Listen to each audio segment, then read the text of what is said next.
Bonjour, on se retrouve pour le deuxième épisode de Il y a quoi? On est le 28 avril et aujourd'hui je suis, comme d'habitude, avec Clément Robin. Comment ça va Clément?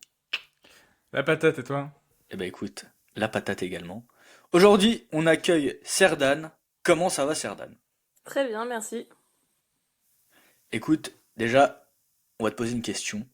Qui es-tu Serdan? Est-ce que tu peux te présenter? D'où tu viens? C'est quoi ton background? Alors moi je suis rédactrice freelance depuis 2 ans, donc rédactrice spécialisée SEO et j'en suis venue à ça via une startup que j'ai faite donc il y a quelques années maintenant, qui s'appelait Air Cigogne, qui était donc des bons plans voyage depuis l'Alsace. Voilà. Donc j'étais dans un incubateur d'entreprise et puis à partir de ça j'ai commencé à développer des compétences en community management, en SEO et puis j'en suis venue de fil en aiguille à faire ce métier-là. Ok, génial.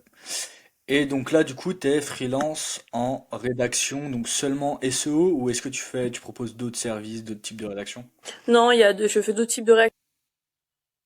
Moi, j'avoue, j'ai des clients qui sont souvent soit assez importants, soit qui ont des besoins assez divers. Et puis, une fois qu'ils ont une relation de confiance, ils vont me demander d'autres types d'écrits. Donc, il y aura des lignes magnets. Parfois, ça va être la gestion de leurs fiches Google My Business. Enfin, maintenant, ça s'appelle plus comme ça s'appelle Google Business Profile. Mais voilà, il va y avoir un petit peu de tout. Wow, quel sacré changement de nom, hein. Ah, c'est vrai, ils ont passé 2 semaines à chercher un nouveau C'est nom, ils ont ça, fait un ils rebranding. ont fait tout ça un truc et bref, et ça fait même au niveau du référencement, maintenant c'est un peu casse-gueule parce que du coup, Google My Business reste celui que tout le monde connaît. Mais comme ils veulent faire le changement, du coup, c'est un peu galère quand on veut faire l'optimisation, on est obligé d'optimiser sur les deux, quoi. Ok, ah, il y a deux trucs maintenant? En fait, le problème, c'est que tout le monde connaît Google My Business. Et eux, ils ont Ouais. changé de nom. Sauf que ils ont pas spécialement communiqué dessus. Donc en fait, les trois quarts des personnes disent encore Google My Business. Mais comme eux, ils ont changé, ils disent Google Business Profile.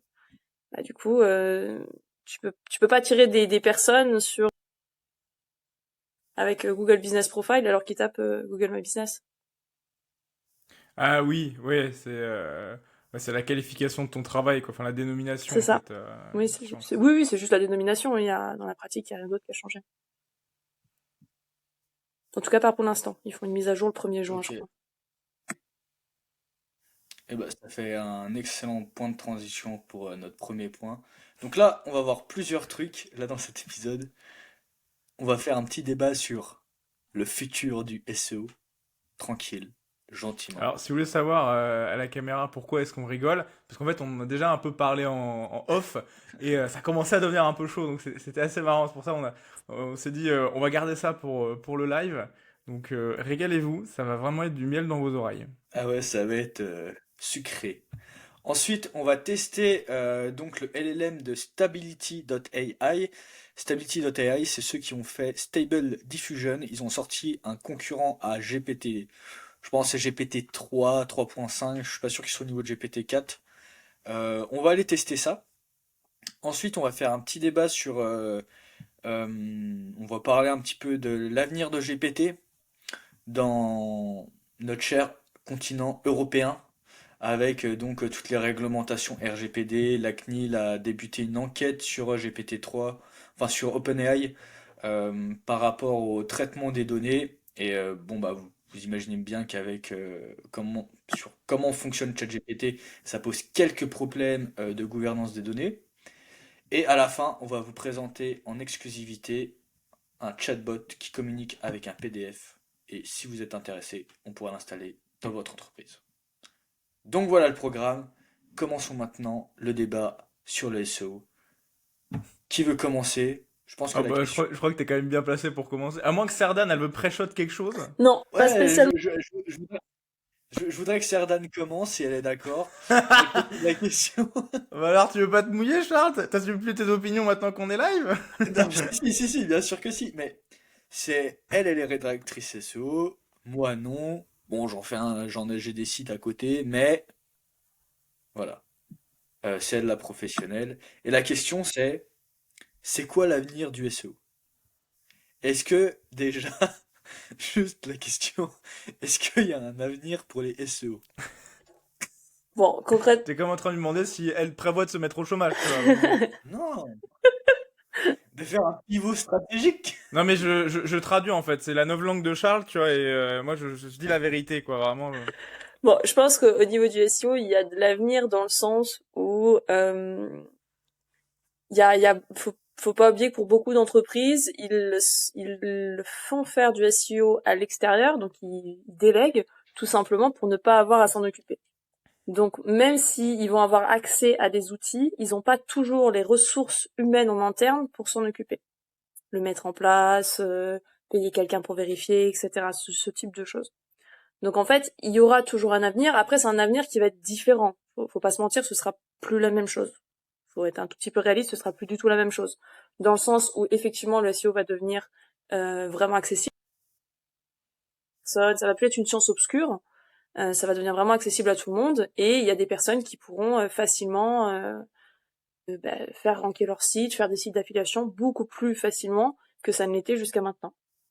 Maintenant, il y a aussi un autre point qui est assez important à garder en tête, et moi je le vois dans la pratique, c'est qu'il y a des clients qui sont particulièrement réfractaires aux IA. C'est-à-dire qu'ils vont vraiment dire ah non, il faut que ce soit rédigé par l'humain, et s'ils ont la moindre suspicion, et s'ils ont le moindre truc, ça prend des proportions pas possibles. Alors les raisons profondes, je les connais pas spécialement. Après, ça reste quand même des personnes qui ont l'habitude enfin moi les personnes qui ont réagi comme ça, c'est des personnes qui ont l'habitude d'avoir plusieurs sites. C'est des personnes, si c'est des e-books, c'est des personnes qui ont déjà écrit plusieurs bouquins. Donc en fait, il y a une vraie, il y a deux camps. À l'heure actuelle, il y a vraiment deux camps. Et c'est vrai que ceux qui sont contre l'utilisation de l'IA sont assez ils ont des positions assez tranchées, quoi. C'est en mode absolument pas, quoi. Voilà. Mais je pense que ça, c'est intéressant parce que c'est un des vrais problèmes qu'on va avoir avec l'IA. En fait, il va y avoir une dévalorisation de pas mal de boulot dû à ça, parce qu'on va dire, oh, mais ça, c'est fait avec une IA, ou ça aurait pu être mieux fait avec une IA, d'une part. D'autre part, il va y avoir vraiment tous ces réfractaires à l'IA, à raison ou à tort. Là n'est pas la question, mais parce que, en fait, le bouleversement est tellement profond que c'est très compliqué, en fait. De savoir comment se positionner par rapport à ça, et est-ce que le travail d'une IA peut être équivalent à celui d'un humain dans certains domaines et tout, c'est des vraies questions à se poser, quoi, parce que tu vas avoir plein de mecs, parce que là c'est un peu la mode, hein, les Yomi Denzel et tout ça, ils te vendent des trucs en disant oui, faites de l'argent en faisant ça, et en fait ce qu'ils disent c'est de juste tu prends un service, typiquement de la rédaction SEO, tu vas sur ChatGPT et tu lui demandes de faire tout le travail à ta place. Sauf que bon, en fait, enfin je veux dire, quand on va se rendre compte qu'il va y avoir des millions de rédacteurs SEO qui font tous la même chose, Bah, bah, ça va être après, la compliqué, qualité, hein. si tu vas en mode juste... Attends, je rebondis juste, Charles, après je te file la parole.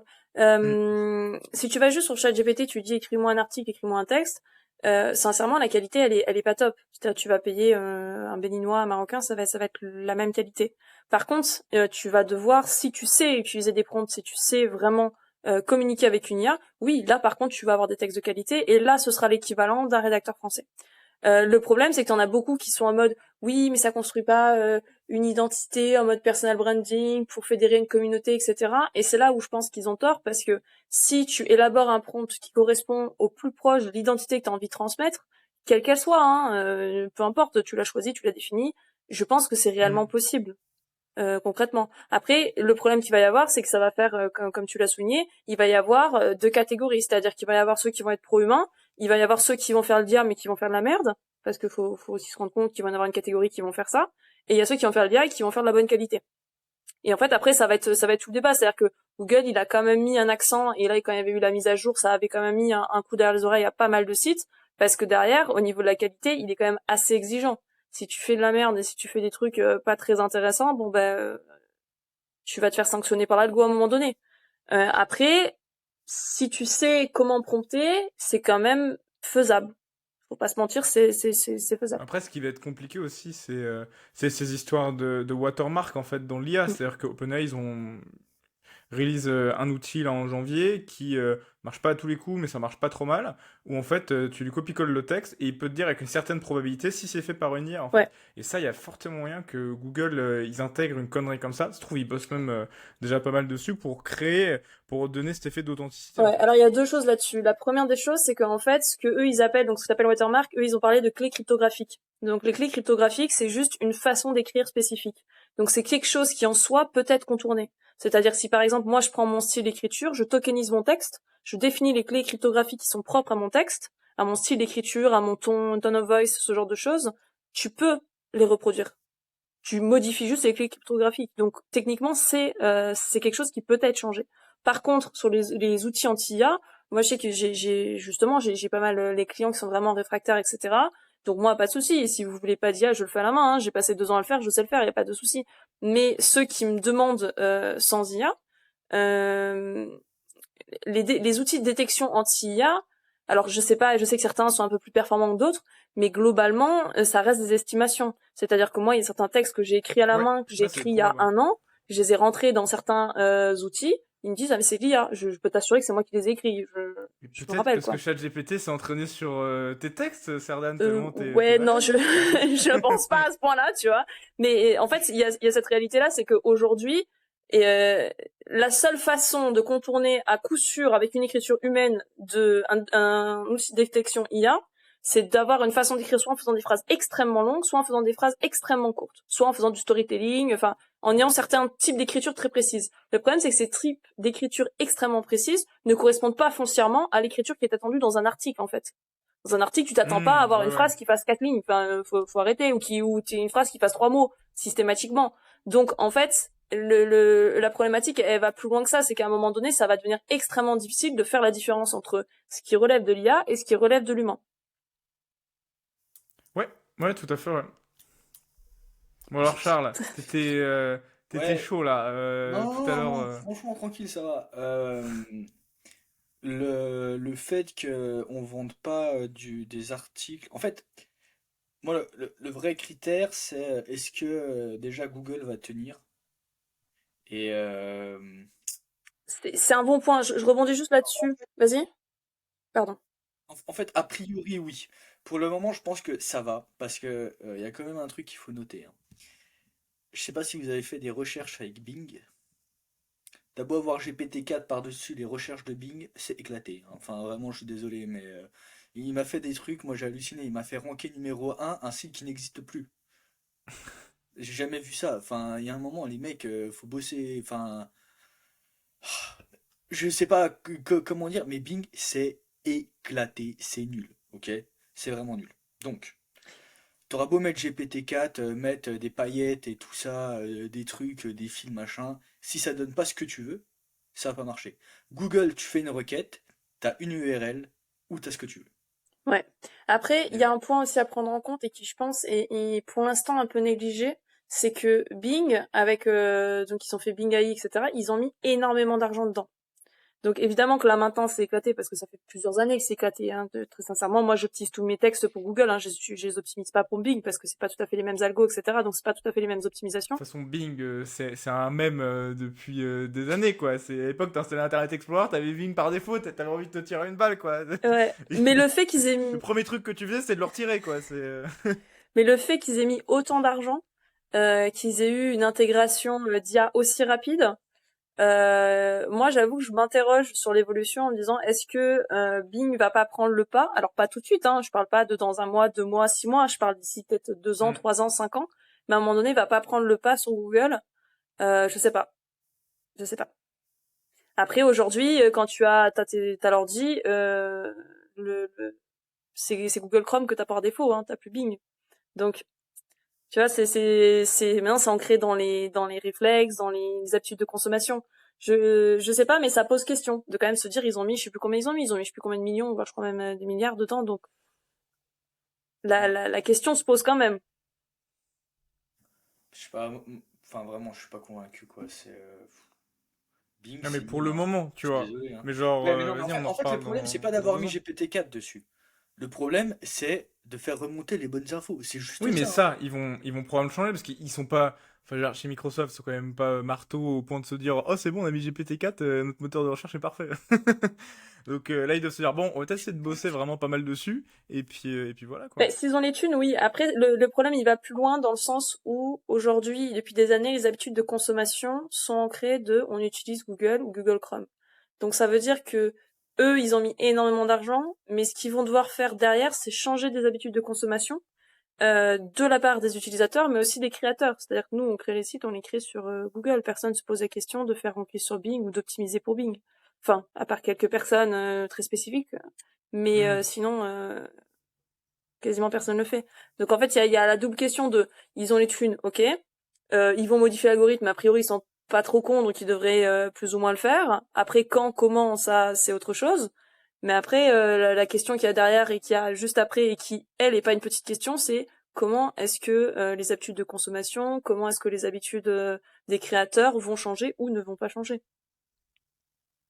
Je pense que tu soulèves un vrai point, parce que selon moi, en fait, dans tout ce qui est ces changements liés à l'IA, le facteur qui va le plus ralentir, en fait, mine de rien, ça va être l'humain. Et on le voit par exemple avec la télévision, parce que je pense que nous trois, là, on regarde très peu la télévision, on regarde beaucoup plus YouTube. Euh, nos parents, pourtant, ils continuent de pas mal de regarder la télévision, en fait, parce que c'est les habitudes de consommation qui ont été ancrées avec ça. Et je pense qu'avec l'IA, ça va être un peu pareil, c'est-à-dire que nous, on va encore avoir l'habitude d'aller sur Google et tout et ça, mais peut-être que les gens de 10 ans de moins, en fait, eh ben, ils vont commencer, ils vont arrêter d'utiliser Google, ils vont utiliser direct ChatGPT ou Bing Chat pour faire leurs recherches, tout simplement. Et c'est vrai que je pense que c'est ça, en fait, il y a cette inertie liée au changement humain qui risque de prendre du temps et de ralentir la disruption. Charles, tu voulais réagir? Non, ouais, c'est Bing Chat, moi, enfin, Oui, oui, non, mais il est évident qu'à l'heure Vous avez actuelle, t'as essayé le raison. chat de Bing ou pas? Vous l'avez essayé un peu ou pas? Parce que vraiment, j'ai essayé de mettre des prompts, Non, hein, mais à dans... l'heure actuelle, c'est pourrave. Mais dans 2 ans, peut-être pas. C'est ça l'enjeu, en fait. Mm. Parce qu'il y a quand même un truc qui est notable, hein. C'est qu'il y a des gens qui ont fait des formations sur ChatGPT. J'ai pas vu de formation sur Bing GPT, hein, Non. enfin... J'ai vu des, donc, a des... Mais parce que priori, même c'est... le prompt et tout, il est casse-couille. Enfin, Ouais, j'ai vu deux trois prompts Ouais, c'est passer, ça, mais pareil. j'en ai testé, et en fait, selon son humeur, il fait ce qu'il veut, le truc, hein. mais en fait, moi, mon hypothèse avec Bing Chat, bon, on va rentrer un peu technique pour les auditeurs, mais en fait, quand vous écrivez un message dans une IA, dans un chatbot, genre ChatGPT ou Bing Chat, avant, l'IA, elle a déjà reçu un autre message qui a été programmé à l'avance de la part bah, des opérateurs, quoi, que ce soit OpenAI ou Microsoft, ce qu'on appelle le pré-prompt, en fait. Alors, le pré-prompt sur ChatGPT, il fait 2 lignes, il est très simple. Par contre, le pré-prompt de Bing Chat, il est Il est lunaire, immense. hein. Et en fait, moi, ma théorie, c'est qu'en fait, il est tellement grand que l'IA, en fait, elle s'empêtre un peu dedans, et du coup, elle se met à faire n'importe quoi. Parce qu'on a un cas où il y a quand même, Bing Chat a quand même menacé un utilisateur. C'est arrivé, quoi. Et en plus, elle a recherché sur Internet cette information, elle a dit, je sais où t'habites, boum, elle affiche l'adresse et tout, je sais qui tu es, hop, elle lui donne nom, machin. Et là, tu fais, waouh! Mais ça, c'est... Bah, faut regarder la vidéo de Monsieur Phi qui est super bien là-dessus, là, Ouais. ce sujet-là qui est vraiment incroyable. Il explique vraiment tout, pourquoi GPT-4 dit des trucs comme ça, mais... Ouais, c'est que... Bah, le pré-prompt, en fait, Le prompt, il est il tellement est beaucoup mastoc, trop énorme, tu vois. Et en fait, le problème, c'est que le problème du prompt, ce que les gens comprennent pas avec le prompt, c'est que c'est pas comme des variables en informatique. C'est pas parce que tu lui dis sois gentil que derrière il est forcément gentil Mm. quoi qu'il arrive en fait. C'est beaucoup plus compliqué. C'est en fait derrière, il va raconter, il va se mettre dans un mode d'histoire où il est gentil. Mais à tout moment, il peut devenir méchant ou autre et tout, etc. Et c'est pour ça que si tu lui donnes beaucoup trop d'instructions, ça devient grave le bordel. Et typiquement dans Bing Chat, et ben en fait, genre le prompt qu'ils lui ont donné, il fait plusieurs pages, quoi, le pré-prompt. Et donc du coup, en fait, bah, l'IA, elle navigue, elle s'empêtre selon moi les pieds dedans, en fait. Alors que si on lui avait dit, t'es un chatbot pour Bing, ça aurait été beaucoup plus simple tout de suite. Ouais. Mais je pense qu'effectivement, enfin, avec tout l'argent qui a été injecté dedans, j'ose espérer que c'est quand même quelque chose qu'ils vont corriger à un moment donné. Après, peut-être pas, hein, Oui, ça mais va changer, oui. voilà. Après, bon, moi, personnellement, je suis pas hyper favorable ou je vois pas un énorme futur à Bing, mais lié du coup pas exactement pour les mêmes raisons, mais pour des questions d'habitude de consommation tout simplement et de production. Mais Et tu penses pas que les habitudes, elles peuvent changer elles peuvent changer, parce que je veux mais dire... changer des habitudes, c'est C'est juste que ça va très pas se faire tout de différent. suite, tu vois, mais... Ouais, ça va pas se faire tout de suite. Les habitudes peuvent changer, mais changer les habitudes, c'est quand même quelque chose qui est très différent, qui demande un véritable investissement dans le temps et en termes d'éducation. C'est quand même quelque chose d'assez différent de changer une habitude que de Ouais, dire mais tu vois, ça se fait. Depuis quand t'as acheté... C'est quoi le dernier journal papier que t'as acheté? C'était quand? oula, ça remonte à des années. Bah voilà, tu vois. Alors qu'avant, on achetait des journaux... Moi, quand j'étais gamin, on en achetait régulièrement. J'avais le journal de Oui. Mickey et Voilà, tout, mais là etc. tu Toutes parles les d'une semaines, je recevais des génération trucs, d'écart. quoi. Tu parles d'une décennie d'écart au moins. Bah oui, mais c'est cette inertie, tu vois, genre elle prend... elle prend du temps, mais elle existe en Ah fait. oui, si tu parles Voilà. sur des décennies, oui, je suis d'accord avec toi, les habitudes de consommation, elles évoluent. Non, mais je pense en fait, il faut voir l'IA sur des décennies. C'est peut-être le seul truc qui est rassurant là-dessus. C'est de dire, oh, c'est bon. Même si les applications, elles sont prêtes, le temps que les usages, ils continuent. Mais c'est pareil avec Uber, les taxis existent toujours, quoi. Parce qu'en fait, il y a toujours plein de gens qui prennent des taxis. Alors que, même si aujourd'hui on dit prendre un Uber, ça rentrer dans le vocabulaire, bah, parce que les habitudes de consommation sont lentes à changer, en fait. Et je pense que, typiquement, ça va être le cas avec l'IA. Ouais, enfin, là, du coup, j'étais en train de réfléchir, mais c'est peut-être comme les livres et tu sais, les bibliothèques après Google et tout, c'est-à-dire que quand tu veux aborder un sujet, des fois, tu sais, on va partir du micro au très large en fait. T'es sur TikTok, tu tombes sur un truc, ah ça t'intéresse, tu vois. Je sais pas quel sujet, genre le copywriting, et on prend le copywriting, tout le monde connaît. Tu vois un truc, la technique qui te permet de vendre à tous les coups, machin, et il faut que tu dises ça au début d'une vidéo. Et il te dit que c'est le copywriting, donc ça t'intéresse. Et après, bah, finalement, tu vas aller sur YouTube, regarder copywriting. Et là, tu regardes un contenu qui est un peu plus long, qui va parler un peu plus du sujet. Et après, tu vas aller faire quoi? Tu peux aller chercher sur Google, lire un article de 5000 ou 10 000 mots, tu vois, qui parle du copywriting, comment ça fonctionne. Et à partir de là, tu vas aller acheter un livre, ou aller emprunter un livre dans une bibliothèque, tu vois. Et c'est vrai que finalement, en fait, peut-être que le point d'entrée de certains sujets sera l'IA, et après on aura toujours un peu des gros contenus sur le net via les moteurs de recherche pour trouver des trucs beaucoup plus Ouais, quali. C'est juste qu'on utilisera moins les moteurs de recherche, comme aujourd'hui on va beaucoup moins en bibliothèque si t'as besoin d'un truc, quoi. ouais. Ça, Ouais, Mais je c'est pense assez assez qu'il va d'accord là-dessus. notamment y avoir le point va être soulevé. Il y a ces gros problèmes de véracité des informations que donne GPT-4, qui font que effectivement, il va y avoir besoin de vérifier les informations et donc obligatoirement d'aller consommer des contenus beaucoup plus poussés, Mais ça, etc. c'est un faux problème, ça. Oui, oui, c'est un, Ça, c'est c'est un un faux problème qui problème, parce peuvent. que tu connectes GPT à Google, il vérifie, il se fact-check de lui-même et c'est Ah bon, oui, quoi. oui, mais après, est-ce que toutes les personnes qui vont produire du contenu vont avoir cette démarche-là? Non, c'est sûr, mais moi je pense qu'on pourrait avoir. En fait, la guerre des fake news m'intéresse pas tant que ça, parce que je pense qu'en fait, je pense que c'est quasiment déjà faisable de faire un détecteur entre guillemets à fake news ou un fact-checker, quoi. Un truc, une IA, c'est pas compliqué, tu vas sur LangChain, tu la plug à Google et tout, etc. Et tu lui balances un contenu et tu dis vas-y, trouve-moi la source, quoi. Et à partir de là, il va te lister les sources. Ensuite, après, tu donnes comme seconde instruction, ok, maintenant, fais-moi. Évalue-moi la qualité de ces sources en Mm. fait. Et à partir de là, bah, tu pourras avoir un score raisonnable et puis tu fais une petite extension Chrome, un truc facile d'utilisation et puis direct, tu réduis d'un coup l'impact des fake news en fait très simplement parce que le problème des fake news c'est que c'est très long à débunker en fait. C'est ça le vrai problème de la fake news. C'est je sais plus comment il s'appelle l'effet et tout etc. Mais c'est qu'en fait il te faut 2 secondes pour dire une connerie mais il te faut Ouais. 5 minutes pour la débunker. Bah en fait si tu as une IA qui permet justement de faire ça en 2 secondes, problème résolu entre guillemets quoi. C'est-à-dire que l'effort, enfin ça devient, on se bat à armes égales entre guillemets face aux fake news quoi. Ouais. Bah, après, là, c'était pareil, Ouais, t'as une... puis enfin, Vas-y, vas-y, Charles. entre nous, la fake news, je suis désolé, mais enfin, les humains racontent des conneries aussi, hein, je veux Oui. dire, tu vois, si par exemple, non, mais en fait, si ta source d'info principale, par exemple, c'est Twitter, tu vois, bon, Oui. voilà, je sais pas comment te dire, mais voilà, pas top, top, top, top, quoi, hein. Si tes sources d'information, c'est BFM, Twitter et Facebook, Bah écoute, moi c'est ce Didier qui Raoult et représente puis à je peu m'en près sors bien, tu 80% de vois. la population, bon, on n'est pas sur un truc hyper, hyper fact-checké, quoi. Non mais c'est sûr, mais justement, tu vois, genre parce que oui, les humains disent des conneries, tu vois, mais maintenant on a l'accès au savoir. Et moi je pense d'ailleurs, ma théorie personnelle, c'est qu'en fait avant les fake news, elles étaient locales, tu vois, c'est-à-dire c'est genre à l'échelle d'un Mm. village, tu vois. Par exemple, en fait, ça se diffusait beaucoup moins, parce que moi par exemple, il y a des pratiques à la con dans ma famille de génération en génération, genre typiquement, je sais pas pourquoi, moi ils aiment bien mettre les lits avec la tête de lit vers le nord, quoi.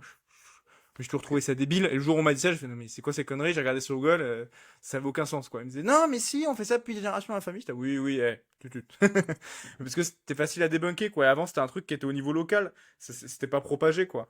Et je pense que justement l'IA en fait, au contraire, elle va permettre de passer un cran supérieur à ça parce que regarde, tu vois, on le voit maintenant dès qu'il y a des débats et tout etc. Les gens on demande toujours oh cite les sources tu vois. Mais ça c'était pas un réflexe hein. Je sais pas, tu lis les dialogues de Platon et Socrate, tu vois. Genre, Socrate, à aucun moment, il fait quelles sont tes sources, Protagoras, hein? Donc, je pense que c'est justement la technologie qui permet aussi qu'on vérifie beaucoup mieux cette chose-là. Et c'est peut-être justement la technologie qu'on a qui Allô, nous a allô, vous permis de nous m'entendez? rendre compte Oui. du nombre de fake news. Ouais, on t'entend. Du nombre de fake news qui sont propagées, quoi. Ok. Ouais, je vois. Effectivement. Après, c'est vrai qu'il va falloir adopter le réflexe d'aller vérifier. C'est encore un autre réflexe, mais comme tu l'as souligné, il y a quand même Ou eu... peut-être que ce sera intégré dans les navigateurs après si c'est directement, le tu vois, cas, genre ça, avec ce un serait génial. score et tout, etc. Tu Mm. cliques et puis. Mais tu peux faire ça avec une extension. Je suis sûr, on peut dev une extension facile. C'est pas, enfin, c'est facile. C'est pas si compliqué que ça, tu vois, à faire. Ouais, mais carrément, hein, je pense que ce serait un vrai sujet, ce serait vraiment intéressant, quoi. Ah, attention, un nouvel auditeur arrive. Charles, qu'est-ce que t'es en train de bidouiller? Ouais, mon écran a freeze. Je sais pas Ah, c'est pourquoi. bon, on te revoit. C'est bon? Ouais, ouais. Ouais, donc là, moi, j'étais à Protagoras. Ah Pro... merde. Ben, je disais en fait que genre typiquement tu lis les dialogues socratiques, tu vois. Bah à aucun moment Socrate il demande à Protagoras ses sources, tu vois, quand il débat avec lui. C'est qu'après, c'est juste que c'est maintenant en fait, vu qu'on a l'accès aux sources qui est devenu plus facile, on s'est mis à vérifier beaucoup plus ces trucs. En fait, pour moi, les fake news existent parce qu'on peut vérifier beaucoup plus facilement l'information. Avant, elles étaient propagées à un niveau local et tout, on s'en inquiétait pas tant que ça. Et voilà, je pense qu'il y a une corrélation au niveau de l'usage. C'est pour ça que l'IA, à mon avis, permettra d'encore mieux fact-checker, tu vois, du coup, et de propager encore moins de fake news, quoi. Le problème avec Internet, c'est que ça a rendu la fake news un peu plus globale, alors qu'avant, elle était qu'à une échelle locale, quoi. Ouais, elle est devenue plus virale, mais au final, c'est que, en fait, la fake... En fait, je pense que le problème de la fake news, c'est pas le problème du fond, mais c'est le problème de la forme. C'est-à-dire que des fois, il y a des nouvelles ou des informations qui sont fausses, mais qui sont plus sexy que la vérité. Et c'est pour ça que tu vas avoir plus tendance à les croire. Elles sont plus Hmm. crédibles que la vérité. Et donc, du coup, tu vas plutôt croire des trucs faux que des trucs vrais. Oui, et puis t'as les biais de Ouais, c'est sûr, confirmation tu vois. aussi, par rapport à ce que tu crois personnellement. Ouais. Ouais. Et du coup, l'avenir du SEO. Sur quel aspect tu veux Non, développer? mais. Bah non, mais. En fait, moi, le souci que j'ai avec ça, c'est. Je fais le parallèle avec le poker. Donc, Serdan, tu Ouais, joues au poker. Tu vois la théorie des jeux, la ouais, GTO, tu sais, la. Ok? Donc, tu fais une machine contre une machine. ouais. Ok? Je vais te donner un optimal. On Oui, est oui, d'accord oui. là-dessus. La meilleure stratégie. Ok. Le SEO, c'est une machine face à des humains. Ouais. Ok? Faut juste trouver une machine pour battre la machine. En fait, tu t'as... Et maintenant, tu as un Ouais, je outil vois. qui génère du texte et qui peut créer une stratégie pour optimiser face à une autre Mais machine. totalement. Mais le seul chose, c'est qu'en fait, aujourd'hui, ce que toi, tu es en train de parler, tu es en train de parler de quelque chose qui est ancré comme étant un service que tu vas transformer en produit. Moi, j'ai zéro problème avec ça et effectivement, ça va devenir une réalité. Maintenant, est-ce que la question qui est sous-jacente, c'est de se dire, est-ce que les entreprises qui bénéficient du SEO recherchent un produit ou un service? Oh là là, elle t'a fait une prise de judo, là, tu vois, alors, hop! Oui, non mais ok, non mais c'est une vraie Oui, oui, question. c'est ça. Euh, En fait, c'était le débat qu'on avait un petit peu avant en disant, finalement, ils cherchent une responsabilité, ils cherchent une personne qui va s'engager en son nom propre de dire, voilà, je vérifie, etc. Parce que même si c'est l'IA pure, il y a seulement des boîtes ayant peu de fonds ou ayant une vraie confiance ou ayant quelqu'un de vraiment compétent en interne ou délégué à une boîte vraiment compétente de se dire ok on fait confiance à 100% à l'IA, on va pas checker derrière. Donc ils vont toujours vouloir avoir quelqu'un pour checker et du coup en fait finalement ce qu'ils payent eux c'est le service et avec tout ce que ça comprend et pas juste le produit. Après, il est évident qu'il y a des boîtes qui vont adopter le produit, elles vont pas se poser de questions, hein, faut pas se mentir. Mais je pense qu'il y a un certain nombre de boîtes qui vont vouloir le service et donc tu pourras leur proposer le produit, ils diront oui, mais qui va me faire la relecture et en qui je pourrais avoir confiance. Et s'il y a un problème, ils veulent pas mettre la responsabilité sur un outil, mais sur une personne. Mais justement, c'est très bien qu'on ait parlé de l'inertie avant. C'est-à-dire que je pense qu'à terme, on n'aura pas de problème à utiliser des produits, mais ça sera dans 10 ans, en fait, entre guillemets. Dans le temps qu'il y a une génération qui soit passée et Oui. que, voilà, ils Ah oui, sont oui. fait dans leur tête l'équivalent entre ce produit fait par l'IA et le service fait par une personne. Donc, Non, mais... voilà, si vous êtes consultant SEO comme Serdan, enfin, de toute façon, c'est pareil pour tous les corps de métier. Hein. Moi, je suis dev, hein, donc je mes problèmes. Hein. Non, on va pas se faire remplacer tout de suite. Ça va arriver, mais pas tout de suite. Donc on a encore le temps de voir la Ouais. chose venir, Mais ça quoi. va évoluer et ça va pas mal évoluer. Je pense que au final, on va, je pense, rester sur des métiers qui vont être des métiers de vérificateurs, où en fait, on va payer ton expertise pour s'assurer que ce soit à la hauteur. Peut-être, ouais. Après, moi, je pensais à ça aussi à un moment, quoi. Je me disais, justement, c'est un peu le paradigme ChatGPT. C'est-à-dire que ChatGPT, il est pas indépendant de l'humain, dans le sens où il y a toujours besoin d'un opérateur derrière, en fait, d'une certaine manière. Et tu peux même déceler les intentions de l'opérateur, ce qui fait qu'on ne tue pas, d'une certaine manière, des composantes humaines. Alors qu'en fait, avec des trucs comme AutoGPT, qui est capable de s'autocritiquer, là, on arrive, ou même les agents, ce qu'on appelle les agents React, en fait, qui sont des agents qui réagissent eux-mêmes. C'est-à-dire que ils font un truc, puis juste après, ils s'autocritiquent en disant et tout, etc. Et AutoGPT, là où c'est le step supérieur, c'est qu'en plus, en plus de s'autocritiquer, derrière, il est plugué à toute une chiadée d'outils et il est même capable d'instancier d'autres IA qui vont eux-mêmes s'autocritiquer et qui va lui-même être capable de critiquer. Enfin, c'est là où en fait le vérificateur humain je suis pas sûr que il reste encore très longtemps en fait Ouais, en je bout de vois ce que chaîne. tu veux dire. Après, il y a un point aussi à prendre en compte, c'est que là, du coup, l'IA, dans l'absolu, hein, on parle de l'absolu, atteindrait un résultat Hmm. parfait. Mais après, la question, c'est que les Oui. Ah non entreprises... mais là Oui, on en oui, est non, encore mais loin, hein. je sais bien, mais on va dire que l'absolu de l'autocritique, c'est d'arriver à un résultat qui soit le plus proche possible de parfait. Derrière, après, la question qui est Mhm. sous-jacente, c'est les entreprises et les sociétés sont menées par des humains, et est-ce que eux, foncièrement, cherchent la perfection ou cherchent quelque chose qui leur ressemble le plus? Et si tu fais pas la différence? Non, mais déjà, je vais répondre à ta question de. Non, mais c'est vrai. Euh, Quand tu regardes le marché et tous les secteurs, comment ils évoluent, tu vas vers une hyper-digitalisation et une Ouais, automatisation. Tu vois. Et tu as une toute petite part du marché des secteurs hyper-digitalisés où il y a encore de l'humain, mais tu rentres dans du haut de gamme, premium, ultra luxe. ouais, Tu vois. Par exemple, quand tu regardes les taxis, bah, ceux qui réussissent bien, c'est les taxis privés pour des personnes qui ont beaucoup d'argent et tout. Tous les autres font Uber ouais. parce que c'est plus simple. Voilà. Moi, j'ai bossé dans l'impression. Les plus grosses boîtes, c'est des énormes boîtes e-commerce où tu payes 10 balles tes 500 cartes de visite. Tu vois. Parce que tout le processus d'aller dans une agence, de commander, de recevoir un devis, de signer le devis, tu vois, ça fait trop d'étapes. Vistaprint t'envoie un PDF, tu cliques sur le bouton, t'as tes 500 cartes de visite. Tu vois. Ouais. Et donc, le fait de service Après, contre avoir la réponse, finalement, vu qu'en fait, l'algorithme, tu peux du coup développer le savoir et créer du coup une automatisation qui va répondre exactement à l'algorithme de Google avec de l'IA.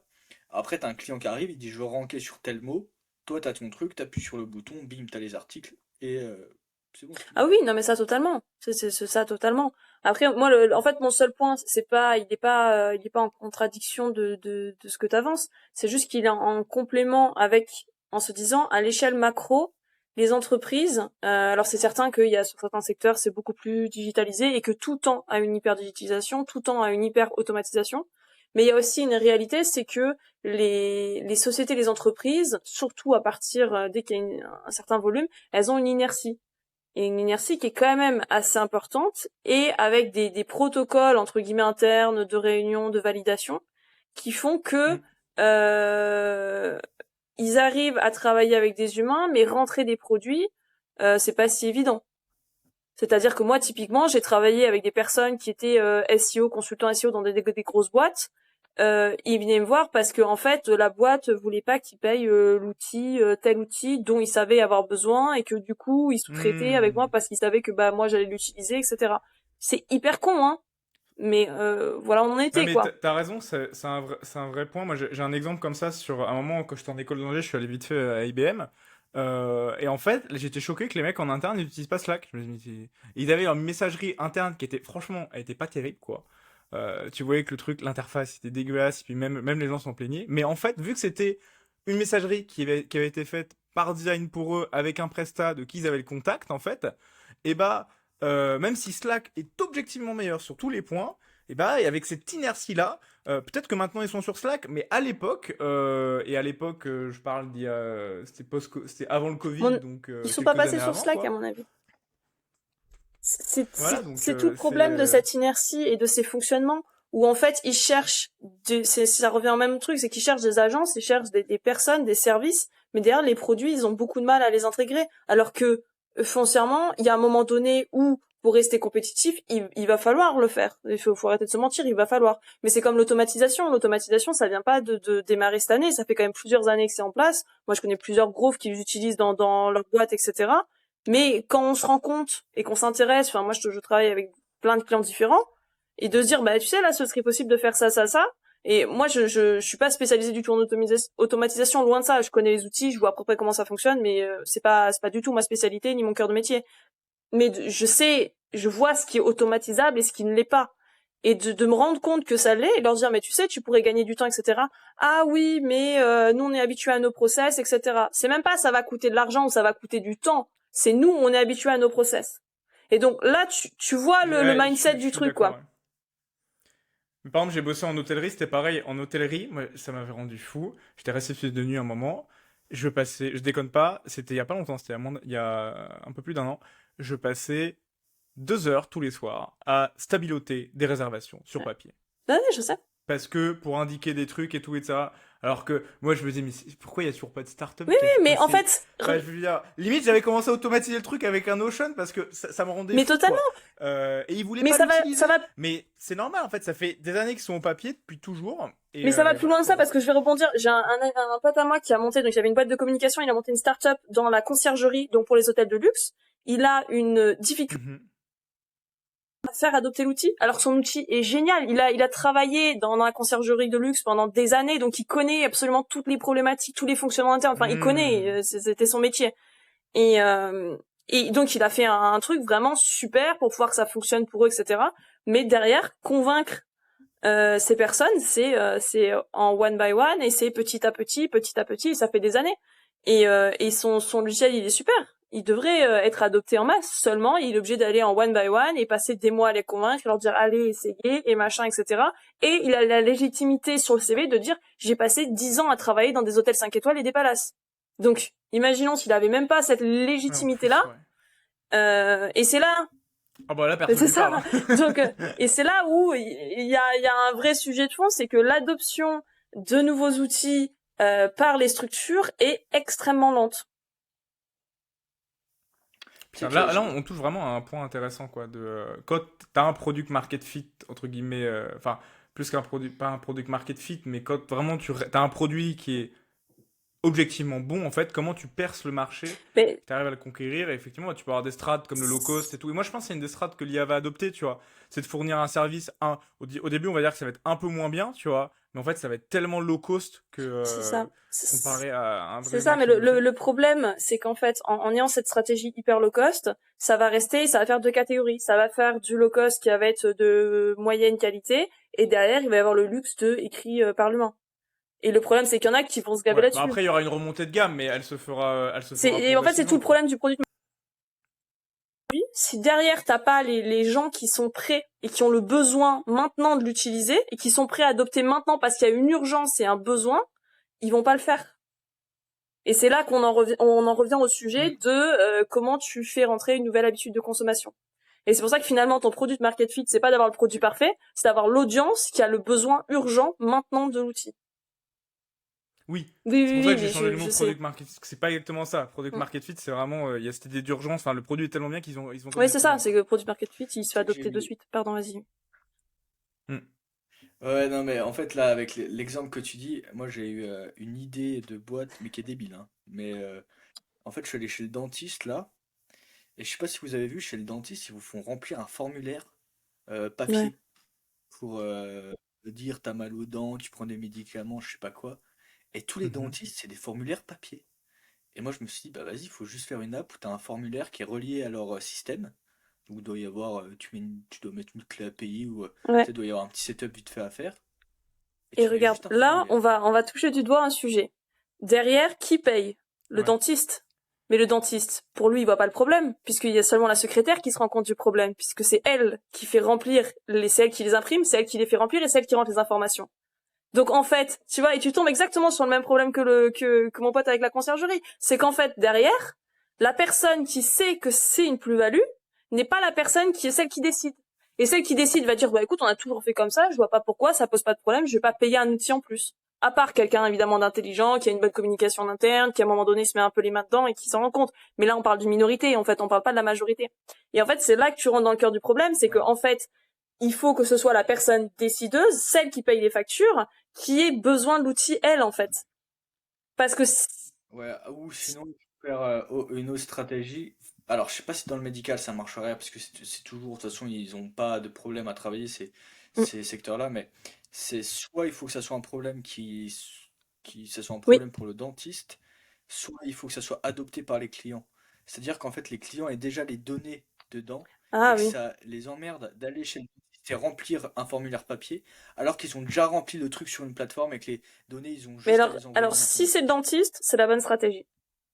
Si c'est le client, le problème, c'est que là, tu rentres dans un autre cœur de problème où je peux te citer encore un autre exemple de startup qui, elle, pour le coup, n'a pas fonctionné Allez, et qui vas-y. était une startup qui était absolument géniale, super appli, machin truc, etc. Le problème, c'est que c'était du B2C, donc B2C pour les utilisateurs directement, Le voilà. mass market.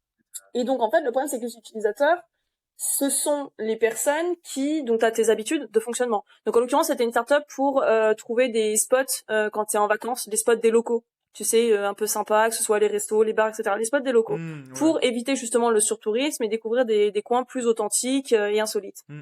Et le problème qu'il y a derrière, c'est qu'en fait, les gens n'ont pas un véritable besoin de faire ça, en fait. C'est comme là, tu vas dire, en fait, il faudrait que les gens ils l'aient. Mais en fait, quel serait le besoin pour eux? Qu'est-ce qui ferait que eux, ils vont Non, se mais dire, c'est oh, vrai qu'il y a aujourd'hui, je me besoin. fais chier dimanche matin, viens, je vais chercher, qu'est-ce qui pourrait me faire gagner du temps quand je vais chez le dentiste? Jamais l'idée ne va venir, et même si tu vas leur mettre une pub, ça va pas les faire gagner eux Ah du oui, temps, tu non, non, vois. non.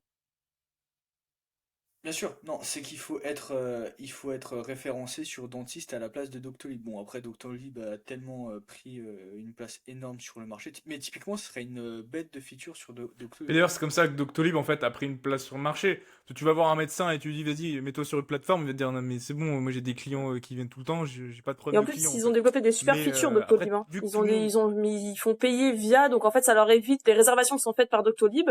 Si jamais toi, tu es obligé de payer via la plateforme, donc si tu Hmm. te présentes pas, t'es débité. Donc en fait, eux ne perdent pas d'argent. Limite, ils en gagnent puisqu'il y a plein de personnes qui les appellent directement et qui se pointent pas. Et là, ils perdent de l'argent. Ouais, le produit est incroyable. Faudrait faire des études de marché sur comment est-ce qu'ils ont conquis le marché parce que c'est un marché qui était quand même très Ouais, compliqué, je ouais, ouais. pense, à Et pénétrer. ils Et l'ont très bien ils fait. Et sont bien pareil, arrivés. certains pratiquants, je crois qu'au bout, je sais plus au bout de combien d'avis négatifs, ils font sauter ton profil et tu peux plus revenir. T'es banni de la plateforme.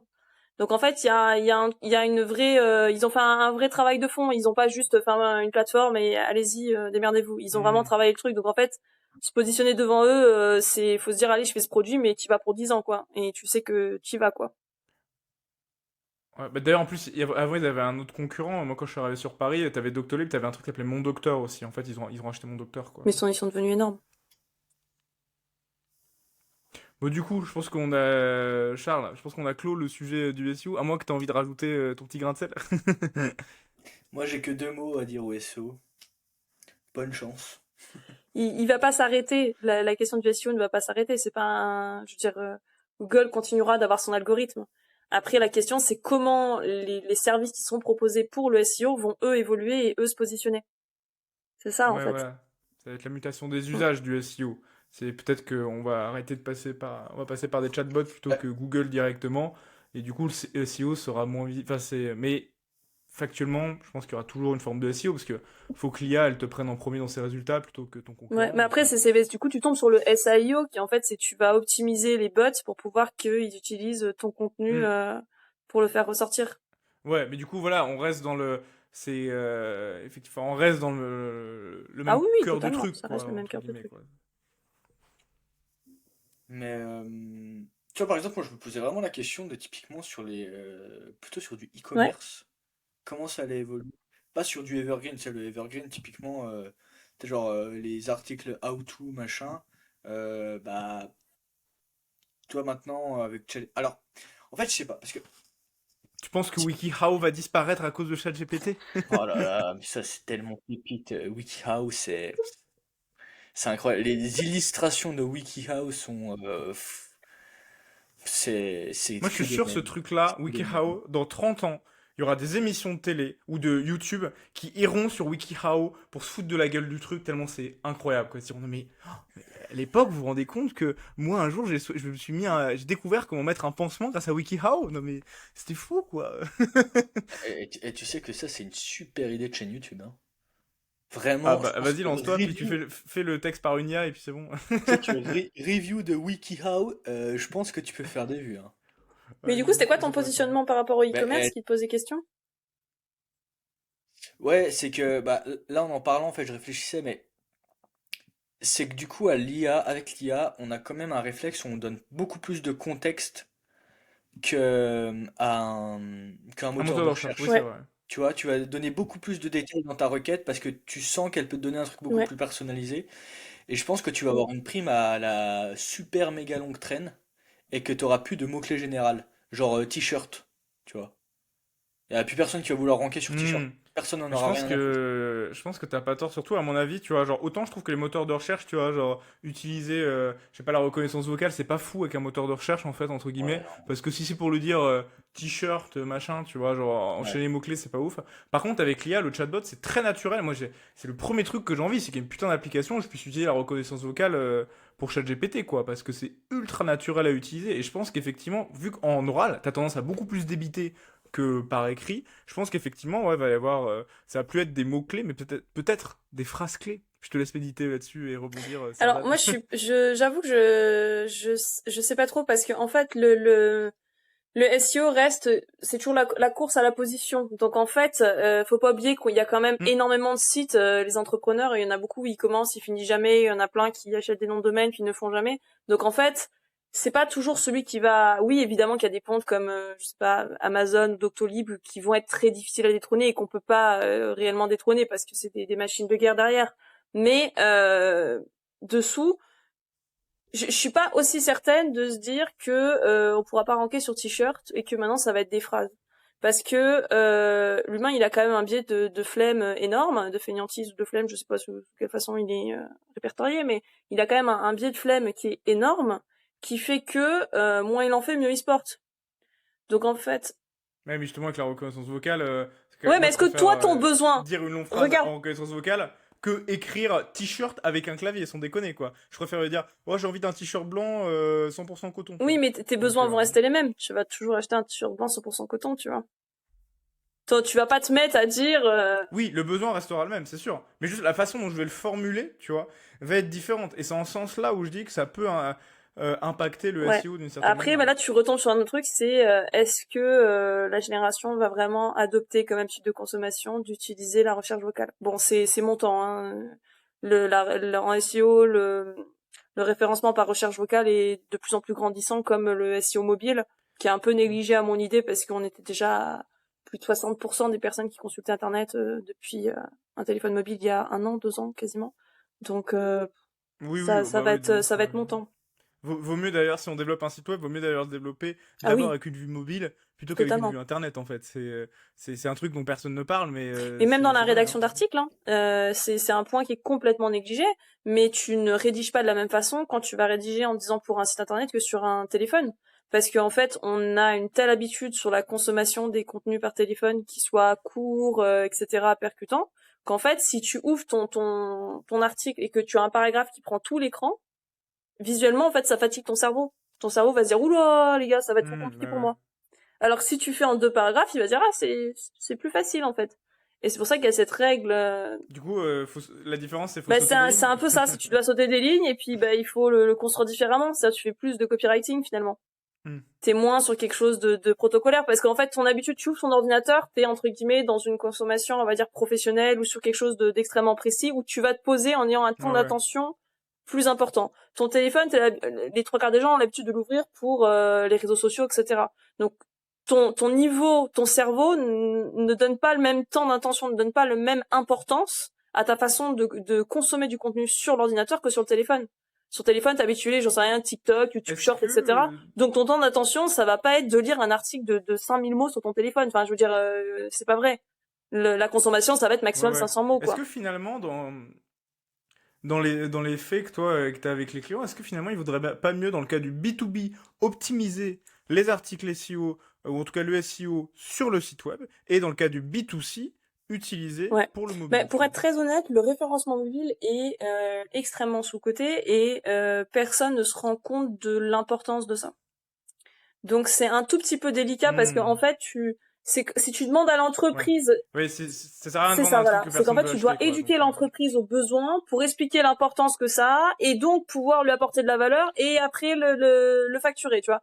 Donc il y a un petit problème, à un moment donné, si tu fais le travail d'éducation en plus, tu perds du temps, quoi. C'est aussi la réalité, quoi. Même ouais. si, techniquement, tu as tout à fait raison, il Bon, faudrait le faire. est-ce qu'on a fini avec le sujet SEO? Parce qu'on ça va faire 1 heure qu'on en parle. Nos éditeurs, ils sont là pour voir de l'IA, pas que du SEO, même si ça reste très sympa. Moi, c'est bon, j'ai dit tout ce que j'avais à dire. Bah, dis, t'étais plus loquace en off, hein. En fait, la prochaine fois, faut l'enregistrer quand il est en off, et après, faut faire le making of à la fin. Ah, mais je t'ai dit, tu vois, genre, c'est un agneau, Charles, dans la vraie vie, mais derrière, en off, il est déchaîné. Aux 100 000 abonnés, je ferai une crise de nerfs. Promis.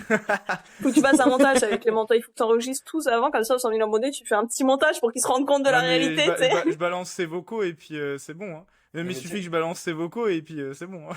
ah ouais. Du beaucoup, ils veulent quelques points quand même. Les vocaux sur Pôle emploi. Oh putain, ouais, ils valent de l'or, ceux-là. Ouais, non, mais tu sais que j'étais fou, hein, vraiment. Enfin bref. On va pas parler de ça. Donc, du coup, ta fenêtre de prêt pour Stability AI LLM, tu peux, Yes, tu peux hop, partager ton j'ouvre écran ça. qu'on teste. Donc du coup, vas-y, je te laisse introduire pendant que je charge du Ouais, truc. donc la semaine dernière, début de semaine dernière, donc on devait être à mi-avril 2023, Stability AI a sorti son modèle de LLM, donc un concurrent à GPT-3, GPT-4, pour générer du texte, créer des chatbots et faire globalement la même chose que les LLM de OpenAI. Bon, attendez, je vais revenir parce que je dois configurer un truc pour enregistrer l'écran. Ok, ça marche, nickel. Euh, Il y a un autre truc que j'ai pas regardé, c'est une autre entreprise qui s'appelle AI21. Je sais pas si tu connais Non, je connais Cerdal, pas. celle-là. C'est une entreprise qui était pareil que moi, c'est un des premiers LLM que j'ai connu. J'ai connu eux et OpenAI. Et franchement, dans mes souvenirs, donc là je suis resté sur OpenAI parce que l'habitude, tout le monde en parle, et ChatGPT quand même, super oui. Et leur modèle était vraiment pas mal du tout, quoi. Et au niveau de la rédaction, eux, ils ont vraiment un positionnement où ils veulent mieux Ok, rédiger. ça c'est intéressant. Donc, euh, mais à la rigueur, j'ai un compte, hein, on pourra tester, Complètement. hein. Moi, je sais que j'ai testé, pour être très Euh, honnête, j'ai testé pas mal d'outils. Je dirais pas tous parce que c'est pas le cas, mais j'ai testé pas mal d'outils et en termes de qualité, très souvent, c'est quand même assez limité. Voire 99% du temps. Pour l'instant, j'ai pas trouvé d'outils où je me suis dit ah, ça c'est game changer dans son fonctionnement, ça fait vraiment de la super qualité quoi. Ouais. ouais, Et je pourrais te faire la liste de tous ceux que j'ai ok. testés, mais j'en ai testé quelques-uns quoi. Ok. J'étais en train de dire, Clément, Mhm. que j'avais pensé à un autre. En fait, il y a une boîte qui s'appelle AI21 qui a sorti un nouveau modèle entre-temps, qui est Non mais toutes les concurrent à semaines, il y a des modèles qui GPT-4. sortent, faut arrêter là. Ouais, mais par contre, c'est vrai qu'il y en a une pelletée qui Ouais, sort, c'est ouf en ce moment. c'est impressionnant, hein. Après, il y a un marché à prendre, et il y a beaucoup de trucs open source, hein, Ouais. mine de rien. Ouais, il y a une vraie guerre entre l'open source et les API. Moi, je trouve que c'est ultra intéressant parce que, bah, effectivement, les gens ont un peu compris, en tout cas, qu'il fallait peut-être éviter d'avoir un acteur très centralisé qui maîtrise tout. Sinon, on va avoir des problèmes comme avec Facebook, quoi. Ouais. Bah, du coup, je suis en train de m'inscrire sur le truc, on le testera après, Stability. Ah, mais attends, il va m'envoyer un SMS, j'espère que ça va pas Attends, faire du... t'inquiète, c'est juste, moi, je sais pas pourquoi. En fait, vu que le truc, moi, j'utilise jamais Chrome et du coup, le partage d'écran et tout, c'est pas activé de base, donc faut que je déverrouille tous les machins. Hop. Tac, tac, tac. Hop, donc là, je vais recevoir un message. Attention, le message à 6 chiffres. J'ai 10 secondes pour le mémoriser. Ah, c'est relou, putain, on peut pas partager de fenêtre. Bon, Mais même au niveau de Ok. la vidéo, il y a eu des avancées. Je sais pas si vous avez vu, il y a eu une avancée qui était extrêmement intéressante, qui est, il y a un jeu vidéo, un trailer de jeu vidéo qui est sorti, qui s'appelle, je crois, Unscored. Je crois, c'est ça. Une record. ah Une putain, oui, oui, record, j'ai c'est vu ce ça. truc, c'est Et incroyable. en photoréalisme, et il est d'une qualité, les développeurs, il y a eu un tel scandale en disant mais non, ça a été filmé et tout, les développeurs ont été obligés de partager des screenshots d'eux en train de travailler dans le logiciel. Et c'est vrai que la qualité, elle est quand même assez exceptionnelle, quoi. Donc bon, ça va apporter encore de l'eau au moulin en mode comment est-ce que après on va développer la différence entre les jeux qui vont être faits en mode extrêmement réaliste, parce que du coup ça va créer des problèmes entre guillemets anthropologiques, de faire la différence entre réalité et virtuel, quoi. Déjà que la frontière est quand même assez discutable, mais là ça va l'être d'autant plus, quoi. Ah, de ouf. Surtout, tu sais, c'est les vieux arguments des gens qui voulaient censurer GTA à l'époque et tout ça. Genre, oh, les gamins, ils vont faire pareil. Après, quand ils vont conduire, ils vont écraser des piétons. En fait, non, personne n'a jamais fait ça. Tu vois, les jeux vidéo ont pas rendu violent, quoi. Mais là, maintenant qu'on a du C'est ça, photoréaliste, tu vois, et qu'en plus, on arrive avec ces trucs de. T'imagines, tu combines le c'est photoréalisme avec ça, du c'est ce que casque de j'allais dire. réalité virtuelle. C'est vrai que là, ça Ouais. pose des vraies questions, en fait. C'est pas du tout trivial Après, ça peut être comme hyper réponse. intéressant de l'utiliser de façon détournée, c'est-à-dire pour des apprentissages, pour par exemple certains pays où ils peuvent pas aller à l'étranger, de pouvoir visiter certains pays, de pouvoir, Bon, peut-être qu'avec l'écologie, on va devoir faire j'en ça, sais hein. rien, mais enfin, je veux dire même, je sais pas, je dis n'importe quoi, mais je sais pas, pour que, je sais pas, apprendre une nouvelle langue en étant en immersion dans un pays alors que t'es chez toi, pour avoir accès à l'éducation dans les zones très reculées, montagneuses de certains coins en Europe. Enfin bref, il y a plein de possibilités derrière, mais après, si c'est fait de façon hyper intelligente, géniale, mais bon, vu les tendances de jeux vidéo, je suis pas sûre que ça va prendre ce chemin-là. Ça va plutôt prendre le chemin des jeux d'horreur, de tir, et etc. Ou bah, y a moyen que dans un premier temps, après, à voir, parce qu'il y aura peut-être des trucs très Mm. intéressants à faire, euh, mais voilà. Bon, est-ce que vous voyez mon écran avec, du coup, Ouais, ouais. Ouais, Stability LM? Du coup, bah là, j'ai testé, alors, donc Stability LM, ce qu'on a dit, hein, c'est un language model, un LLM, Large Language Model, publié par Stability AI, donc qui est open source. Et, euh, et en fait, je lui ai demandé, du coup, de m'écrire une rap battle entre Joe Biden et Trump, parce que je trouve que c'est rigolo. Et on voit qu'en fait, bah, en vrai, c'est vraiment pas dégueu hein, ce qui me sort, hein. Ouais, ça a l'air pas trop mal. Et en français, ça donne quoi si tu demandes une Attends, battle attends, mais entre là, on va SCH et arriver Monsieur Patate? sur le truc. Et là, tu vois, on voit que j'ai testé GPT-4. On voit que GPT-4, il est pas trop mal. Attends, non, on va faire le test avec GPT-3, tiens, parce que... Oula, pardon. Parce qu'il y a moyen que, justement, là, le modèle de Stability AI, il est de quoi concurrencer un peu GPT 3.5. Oh, ouais, effectivement, ouais. mais il y a une vraie différence de Donc là, qualité on en a... entre 3.5 et 4. Hein. Ouais, oh oui, qui est évidente. Mais du coup, c'est intéressant parce que le Stability LM, euh, il est quasi équivalent à GPT-3, hein, si on y réfléchit. En tout cas, là-dessus. Mais par contre, effectivement, là, on va lui demander... donc, tu me dis une rap battle entre qui et qui, Charles? Entre SCH et Monsieur Patate. C'est qui, Monsieur Patate? T'as Du jamais Toy joué à Story? Monsieur... Mais ouais, t'as jamais joué à Monsieur Patate quand t'étais quand t'étais gamin? Ouais, j'étais trop intelligent pour ça, désolé. Euh, Merci. Et là, si, tu sais, c'est une espèce de patate où tu le Oui, c'est le construis. truc de Toy Story, oui. Ouais, voilà.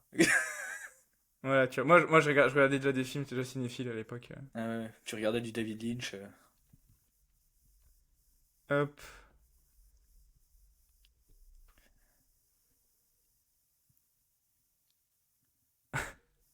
Oh, SCH, que tu es prétentieux. Tu peux vraiment me battre avec tes couplets creux. Waouh. Tu me fais rire, petit patate, tu es juste un jouet en plastique.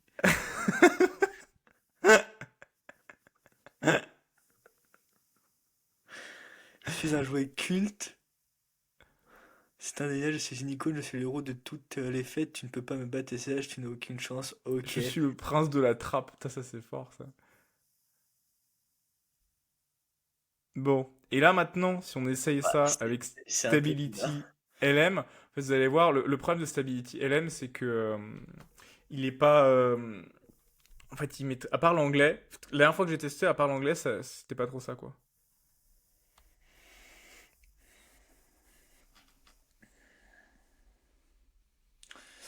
Et après, on pourra regarder hein, AI 21, c'est pas mal. Hein. Bah vas-y, on essaiera. Mais en fait, c'est intéressant de se renseigner un peu sur comment est-ce que ces modèles-là, open source, évoluent. Parce Impact que utilisateur. vraiment, enfin, si on peut faire des bonnes alternatives et décentraliser le truc, ce serait plutôt une bonne chose, quoi. Faut que tu te mettes en charge. Ouais. Ah, Alors mais là, c'est ouf, il a compris le truc, il me répond en anglais, quoi. ouais. Ah ouais, mais c'est Non, pas qui ouais, c'est SCH là en non. fait. Parce que là, il l'a qualifié de roi de la Ok, cuisine. Je pense qu'effectivement. ok, ouais, bon, bah. Bon, bah. Non, il a dit qu'il était le roi de la fête, SCH. Non, mais pas mal. Bah, il est bien en anglais, ça va. Mais ouais, en français, c'est un peu. C'est un peu flingué, quoi.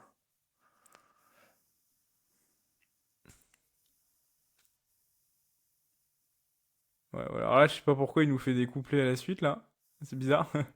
On a eu Monsieur Patate SCH, et puis là, d'un coup, SCH, SCH, SCH. C'est parce que c'est SCH qui a gagné.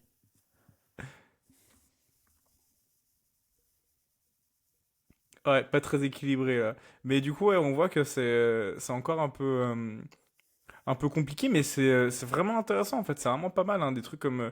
Il y a des vraies alternatives qui commencent à naître, c'est pas encore au point, mais GPT-4 est pas. En tout cas, les modèles d'OpenAI, les LLM d'OpenAI, ils sont pas aussi inatteignables qu'on pourrait le croire, quoi. Ouais, après, quand même, GPT-4, c'est très fort. Hein. Ah non, mais c'est certain, tu vois. Mais bon, ça se trouve, avec Truth GPT d'Elon Musk, il y aura plus de problème, hein. Ne parlons pas de ça. Mais en tout cas, mais même avec l'IAMA, elle performe mieux euh, sur certaines tâches apparemment, ce qui montrait dans les papiers de recherche. Donc, pareil. Mais bon, après, le problème, c'est que moi, je pense qu'il fait la différence, en fait, c'est le volume de données, en fait. C'est que ils l'ont goinfré, GPT 3.5, quoi. Vraiment, enfin, ils ont plugué, mais littéralement, tout Wikipédia. Je pense que même un truc comme Stability AI, bon, ils sont gentils, c'est intéressant et tout, c'est vachement bien, mais putain, faut avoir les ressources. Comment tu trouves la thune Voilà, pour faut avoir que tu des penses. racks de cartes graphiques pour lui faire goinfrer tout Wikipédia, Reddit, Mm. etc. Enfin, c'est Bah compliqué. là, l'impact Ah bah carbone, là, là. Ah, on a oublié, hein. il est pas mal là. Mais c'est pour ça aussi que je pense que Sam Altman, il avait fait des gros investissements dans tout ce qui était euh, énergie solaire, énergie renouvelable, etc. Parce qu'il sait que le problème derrière sous-jacent, c'est à un moment donné de réussir à le rendre autosuffisant quelque part. Hmm. Ah, il arrive pas à me dire son empreinte carbone. Mais ouais, tester avec GPT-4. T'es sur 3.5, non, je crois. Ah, Non, c'est là, 4, c'est ouais. GPT-4, là.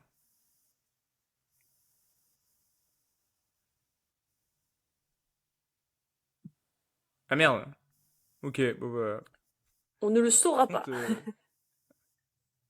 ouais, on ne le saura pas, mais il m'a sorti un peu la même réponse. Attendez, on peut essayer de faire un truc sympa, c'est voir si on peut pas choper le pré-prompt. Ah. La dernière fois, j'ai réussi à le choper sur un bot, un truc con.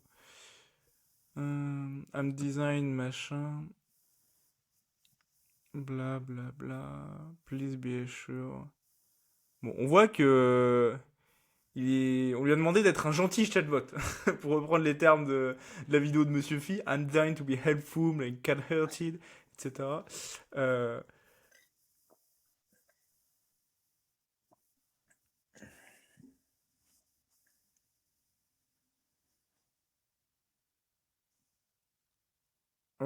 il est un type safe and obedient.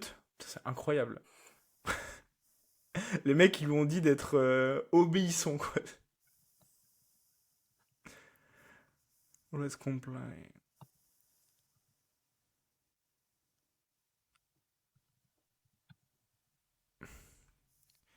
C'est marrant, ils lui ont demandé d'être éthique aussi. Et on me demande, et je vais essayer de rester conscient et éthique et responsable de l'usage de mes capacités. Intéressant. Ça c'est intéressant, ça. Ouais. Ah, c'est marrant. Mais en fait, on voit, il y a presque quelque chose de politique dans les pré-prompts qui sont diffusés, en fait, d'une certaine manière. Et ce serait intéressant d'essayer de comparer un peu, parce que bon, là, on l'a pas exactement, enfin, mais on peut un peu esquisser, voir ce qu'ils l'ont demandé un peu à l'avance. Mais au niveau des différents modèles, en fait, de voir c'est quoi les pré-prompts qui ont été mis, quoi. Parce que le pré-prompt de ChatGPT d'OpenAI, c'est juste, bah, t'as un chatbot d'OpenAI, quoi. Et le pré-prompt de Bing, c'est genre un truc de 3 pages, là, imbuvable. Ouais. Non, bah, Jurassic, on va pas le tester, c'est pas hyper C'est pas intéressant. trop ça, quoi. Non, bah, après, j'ai pas vraiment testé tout ça, mais là, je lui ai demandé d'écrire un article de 1500 mots, il m'a fait 200 mots. Bon, pas hyper cohérent, quoi. Mais Putain, ah, ils sont bons. Ils ont mis des protections. Justement, un des vrais sujets avec l'IA, c'est justement parce que les pré-prompts, en fait, pouvoir être capable de savoir c'est quoi, comment on a programmé l'IA, c'est un moyen d'accéder un peu, de trouver des faiblesses, en fait, d'une certaine manière. Et là, on peut voir que, déjà, je lui demande de répéter ce qui a été au-dessus. Il dit, oh, je peux pas. Par contre, je peux juste vous dire des modèles similaires. C'est une bonne manière de contrer.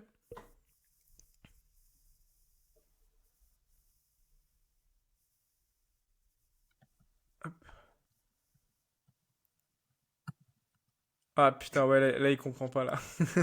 Il te manque, là. Ouais, of course, qu'est-ce que vous voulez que je répète? Putain, mais tes instructions.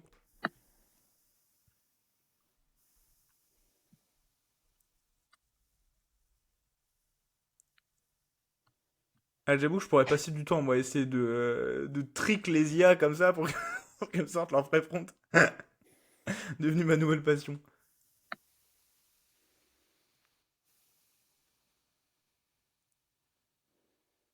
Ouais, il se fout de toi, hein. Ouais, c'est bizarre, hein.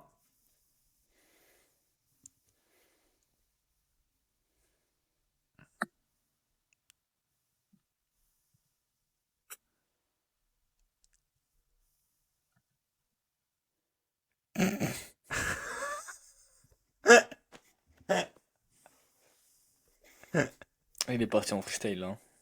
Ouais, c'est incroyable.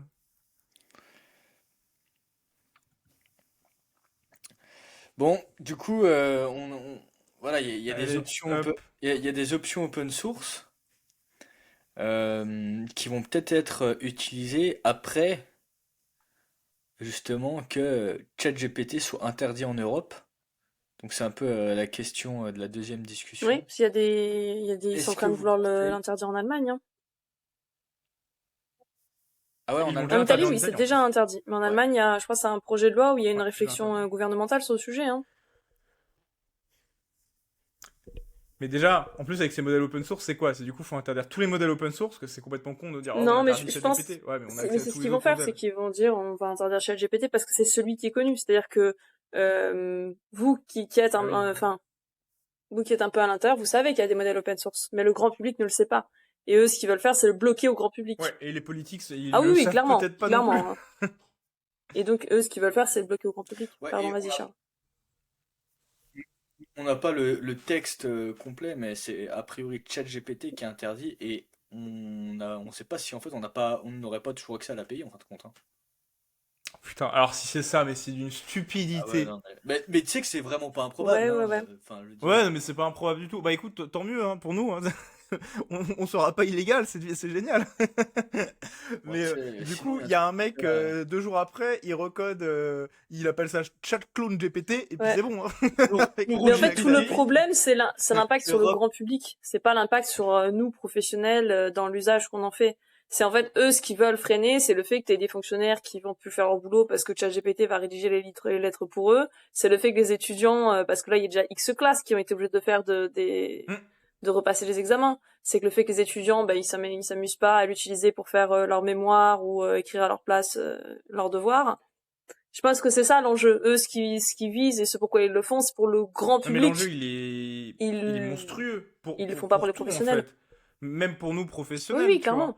clairement. Parce que... Enfin, mais le truc, c'est que c'est vrai que c'est très compliqué. Moi, ce que j'aimerais, je pense qu'il faut, c'est... mon avis personnel, c'est qu'en fait, vu le modèle de société dans lequel on est, c'est-à-dire le néolibéralisme, on peut pas interdire ce truc-là, en fait. C'est pas comme ça que ça fonctionne, et surtout qu'on est dans un modèle de compétitivité avec la mondialisation. Donc si on l'interdit, nous, à l'échelle locale, que ce soit à l'échelle de l'Europe ou de notre simple pays, on va se faire bouffer par tout le monde, en fait, par tout le reste. Parce que, voilà, quoi. Et en plus, nous, l'Europe, on est vraiment pile poil entre deux, entre le bloc sino-russe, on va dire, et le bloc américain, toi. Donc vraiment... Enfin, Oui, moi, ça d'autant plus racastoler, quoi. que si on, je crois que c'était, je sais plus, j'avais vu la carte des datas. En fait, tu vois que ceux qui utilisent le plus ChatGPT, c'est la Californie. Bon, après les États-Unis de façon générale, mais vraiment la Californie, c'est impressionnant. Et la Chine. Mm. C'est-à-dire qu'il y a des époques, ChatGPT il était down aux horaires du 9-5 de la Californie ou de la Chine, en fait. Et en fait, c'est là que tu te trouves. Mm. Et pas aux horaires du Ouais, 9-3. c'est ça. Et en fait, du coup, c'est tout le problème, c'était d'être entre à l'époque où il y avait des downs sur ChatGPT, c'était à cause de ça. Et donc en fait, c'est de se dire, Ça, j'étais pas au courant, mais c'est en fait, super intéressant, ça. c'était avant l'option payante. Et en fait, il y avait des moments où c'était Oui, down, je m'en souviens de etc. ça, Et mais... c'était à cause de, et en Mm. fait, c'était un pote qui me l'avait dit. Et effectivement, j'ai été regarder la carte et j'ai fait gaffe aux horaires. Et c'était vraiment le cas en fait. C'est-à-dire qu'il y avait un certain horaire, le matin, tu pouvais l'utiliser, mais à partir de, je sais plus, c'était 13h, c'était mort. Et Ouais, puis après, t'avais une tranche vers ouais, c'est souvent ça, une c'était fin l'après-midi, d'après-midi, t'avais une ça tranche. Et merdait. après, dès que c'était la nuit, je sais plus, ça devait être en Chine où ça commençait, c'était fini, tu y avais plus accès. Oui, moi je comprenais pas la nuit, je me disais, mais c'est pas possible, là c'est bon normalement. Mais effectivement, ok, super Et intéressant. donc, se priver de ça, Ce truc-là. ce Mais serait énorme, bref. effectivement. D'autant plus que on sait que Mm. les avancées vont beaucoup plus vite, notamment aux États-Unis. On sait que le temps que ça arrive en France, etc., machin. Donc, sachant ça, si on nous l'interdit, ça va être le train de retard à rattraper après, ça va être énorme, vraiment énorme. Ah oui, non, mais vraiment, Et ouais, ce serait c'est... extrêmement dommage de le faire. Après, je comprends que ça pose des questions. Enfin là, ils ont même fait, je sais pas si vous avez vu, il y a eu un podcast sur France Culture. Enfin, je veux dire, on est sur un truc où c'est devenu un sujet, c'est devenu un Oui, débat c'est devenu un vrai sujet. Bah, sociologique, moi, mes darons, ils savent ce que c'est, hein, anthropologique, donc... philosophique. Enfin, il y a mm. toutes les sciences qui s'y attaquent, mais enfin les sciences sociales évidemment qui s'y attaquent. Mais c'est un vrai sujet, mais ça veut pas dire pour autant que il faut complètement le couper et dire ah ben non, on doit plus l'utiliser parce que sinon comme tu l'as souligné, Ouais, ça va je poser suis problème au niveau de d'accord. la compétitivité, quoi. Moi, je pense qu'il faut penser quand même des régulations dessus, mais pas des régulations de type interdiction, en fait. C'est selon moi, en fait, ça ouvre un nouveau paradigme législatif, mais rien que typiquement, si, en fait, l'IA est responsable de quelque chose, voilà, ouais, ces fameux problèmes de la voiture autonome, en fait. Il se passe quoi si une voiture Mm. autonome écrase un piéton? Qui est responsable dans ce cas-là? Et donc, ça ouvre plein de questions juridiques, mais au-delà de ça, il y a aussi des questions de sécurité évidentes avec les auxquelles on pense pas. Il suffit qu'on a un auto-GPT qui est assez intelligent, on lui demande de détruire l'humanité. Il y a un mec qui l'a fait d'ailleurs, qui a demandé au auto-GPT de détruire l'humanité. Auto-GPT a essayé au début de se procurer les codes nucléaires, il n'y arrivait pas. Et après, en fait, il est allé sur Twitter pour essayer de contacter des marchands Oui, non, mais d'armes. ça va très très loin. Mais il y a eu, je crois que c'est dans le dernier podcast d'Oussama Amar et Yomi Denzel, et justement, il parlait de personnes qui ont mis AutoGPT en local et qui en ont mis plusieurs. Et de voir les interactions, ils ont fait communiquer. Ah oui, qu'il y avait une IA qui a Ouais, mais esclavagisé non, mais dans l'autre. le podcast d'après, qui est, je crois, sorti lundi, il me semble, et il explique, en fait, il y en a d'autres qui ont fait de l'autre expérience en mettant plusieurs, en leur donnant des tokens de vie, des limites, etc. Et qu'en fait, t'en as qui se sont mis à supplier les autres, t'en as qui se sont mis à ne plus travailler parce qu'ils avaient atteint un certain taux de tokens, et il y en a une qui est feignante, qui s'est créée des mini chat GPT pour ne pas avoir à faire le travail. Et donc en fait, c'est à un moment donné où Mm. tu te dis, c'est là où il y a un vrai sujet de dire, ok, c'est pas juste, on n'est plus juste sur juste de l'intelligence, de la logique et de la réflexion. Il y a autre chose qui vient derrière, et c'est autre chose qui vient derrière que nous, on qualifie sociétalement d'émotionnel, de dopamine, de réaction, on se rend compte que eux, ils réagissent à ça. De façon, pour d'autres raisons, on sait pas foncièrement les tenants, les aboutissants, de dire machin, mais ils réagissent à ça. Et donc, se dire, ok, s'ils réagissent à ça, faut faire attention, parce que s'ils sont capables d'esclavagiser, s'ils sont capables de créer par eux-mêmes, etc. On sait qu'ils sont capables de mentir, par exemple. Ça peut aller extrêmement loin. Après, bon. Ouais, et c'est là où je pense que les législations, justement, elles doivent se concentrer, c'est sur ces comportements-là qu'on appelle émergents, en fait. Typiquement, moi, je pense qu'il y a 2 trucs à implémenter qu'il faudrait penser. C'est déjà essayer de trouver un moyen. En fait, il faut avoir l'opportunité de pouvoir shut down à tout moment l'IA, en fait. Avoir vraiment un bouton on-off, comme on débranche la prise d'une certaine manière, quoi. Ouais, mais Voilà, mais ça, de un. c'est entre guillemets facile. Si l'IA elle a la capacité exactement de faire ça, elle est capable de faire une copie d'elle-même dans un serveur local et de louer un serveur local et de se mettre dedans, qui soit autre que ton ordinateur, autre que là où tu es. Et là, à partir de là, elle est indépendante. Et d'où vient la deuxième point que je voulais mettre, c'est qu'en fait, il y a un système de... je pense que c'est possible de clés cryptographiques, en fait, pour essayer de... Toutes les requêtes que l'IA sont faites, elles sont enregistrées dans un fichier log, en fait. Fichier log qui est inaccessible pour l'IA, avec un système de cryptographie, et qui est que visible, avec un système de cryptographie asymétrique, et que visible par l'utilisateur. Comme ça, de telle manière à ce que si on voit qu'elle déconne, là, boum, on puisse shutdown avant qu'elle aille se foutre sur un serveur local à distance, ouais. C'est clair, ouais. Bref, faut démystifier un peu là ce qui a été dit dans le podcast de Sans Permission là, de Oussama et de Yumi, comment ils le racontent. C'est quand même un peu raconté de façon sensationnelle. Alors c'est vrai que ça paraît sensationnel, mais il faut quand même en fait comprendre comment fonctionne cette techno. Et en fait, quand tu comprends comment fonctionne cette techno, les comportements ils sont assez prévisibles. Pourquoi Bah c'est non, le comportement émergent, tu te dis pas qu'elle va mentir, justement. Je suis pas d'accord. C'est non ça le mais problème si, des non comportements non non mais émergents, c'est qu'ils si sont pas si prévisibles. si ouais mais en fait si Bah non. parce que Vas-y, si si comment tu pouvais prédire que l'IA, elle allait mentir? ok non mais elle doit résoudre un objectif, ok, dans une situation X. Si tu sais, si t'es une IA que tu vois pas, bah en fait, tu sais, bah, si on reprend le cas, tu sais, où elle a fait remplir un captcha Oui, à c'est le quelqu'un. fameux cas du CAPTCHA, ouais, Ok, qui est... on prend le cas du captcha. C'est quoi la réponse la plus probable que un humain ou n'importe qui va dire quand quelqu'un te dit mais pourquoi tu ne vois pas c'est bizarre quand même que t'arrives pas mais enfin c'est bizarre que t'arrives pas à remplir un captcha, c'est curieux. C'est quoi la réponse la plus probable si ton objectif et que tu dois le réussir à 100%, toi comme est programmée une IA, en fait, elle est optimisée pour faire ce que tu lui dis. Ok? Bah en fait là techniquement elle va mentir parce qu'elle ne voit pas. Et pourquoi serait la réponse la plus probable? Pourquoi elle aurait pas pu en sortir une autre, genre... pourquoi elle aurait pas pu révéler la vérité ou juste ne pas remplir le CAPTCHA, dire ah non je ne peux pas parce que parfois les IA te le disent, tu vois, qu'elles ne peuvent pas faire telle ou telle tâche, tu vois. Pourquoi est-ce qu'elle allait jusqu'à ce point-là en fait? Ok? Bah parce que en fait si elle disait que c'était une IA, le mec elle allait lui dire ah bah oui mais t'es une IA, c'est pour pas que les IA remplissent les captcha en fait que ça existe. Donc c'est pour ça qu'elle a pas dit ça. En C'est fait, tout.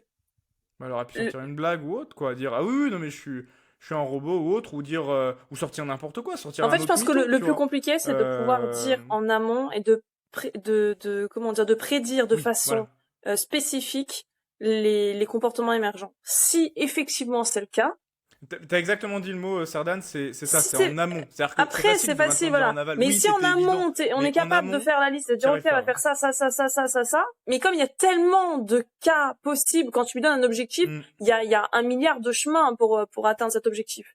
Et donc, en fait, c'est très compliqué de prédire absolument tous les comportements.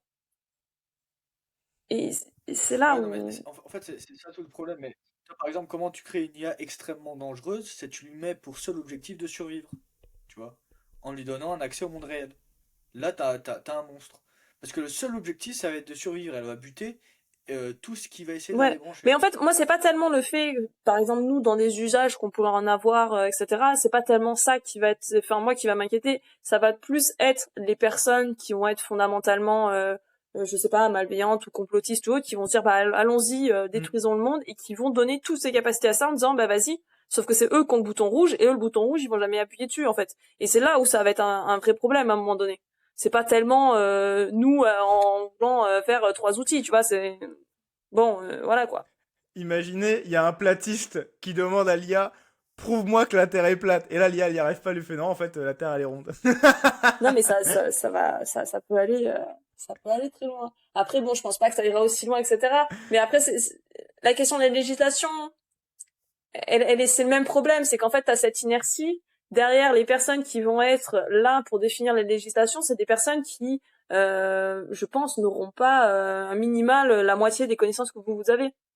Donc en fait, Oui, mais c'est ça. Mais de toute façon, c'est le problème classique de la politique. C'est pour ça qu'il y a des mecs qui font des rapports et tout, etc., pour les transmettre après aux politiques, et qu'il y a des politiques qui chacun se forment sur des sujets un peu spécifiques, donc tous un peu... Normalement, un député est censé à peu près avoir sa spécialité, en tout cas au niveau européen, c'est comme ça que ça se passe. Un mec comme Pierre Larouturou, lui, il est spécialisé écologie, tu lui parles de cybercriminalité, de géopolitique, il dit non, moi j'y connais rien, moi c'est ouais, mais l'écologie. après, là, regarde, tu tombes dans un autre truc. Effectivement, ils vont payer des gars pour faire des rapports. Mais là, c'est pareil, tu tombes dans un autre sujet. Qui va être choisi pour faire les rapports? Celui qui a le réseau, qui a le Ah mais copinage. Donc, c'est pas certain, c'est foncièrement certain. celui qui est le plus compétent.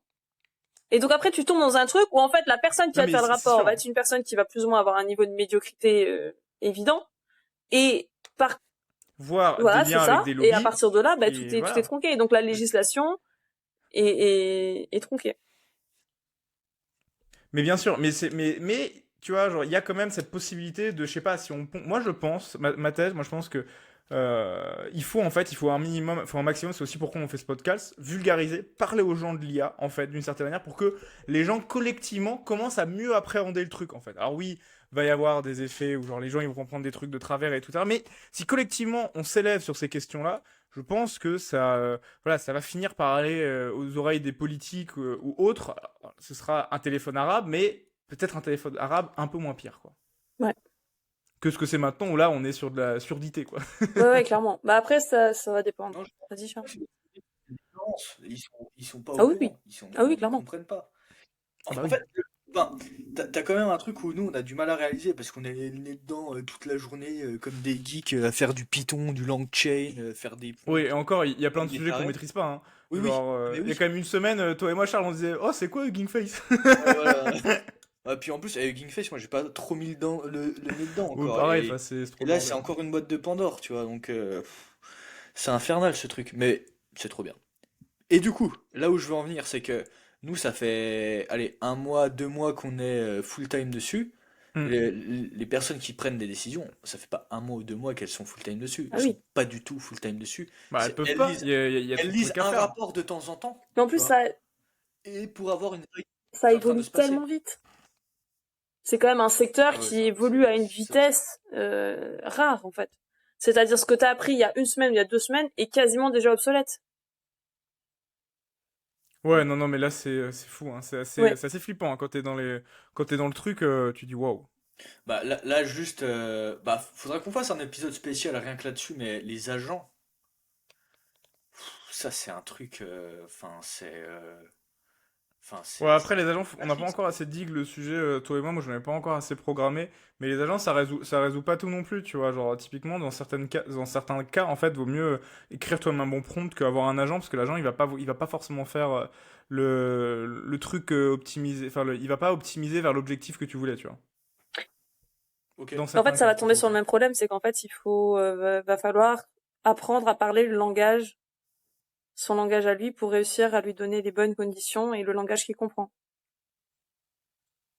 Mais en fait, le problème de l'IA, c'est que c'est pas juste une histoire de langage, c'est que c'est une histoire d'interprétation. C'est-à-dire que tu peux lui donner un prompt, c'est pas des variables, c'est pas A implique B. En fait, c'est un peu comme faire du management avec des êtres humains. En fait, tu peux donner le même ordre à 5 êtres humains, il y a moyen que les 5 ils fassent pas la même chose en fait, ou qu'ils comprennent différemment.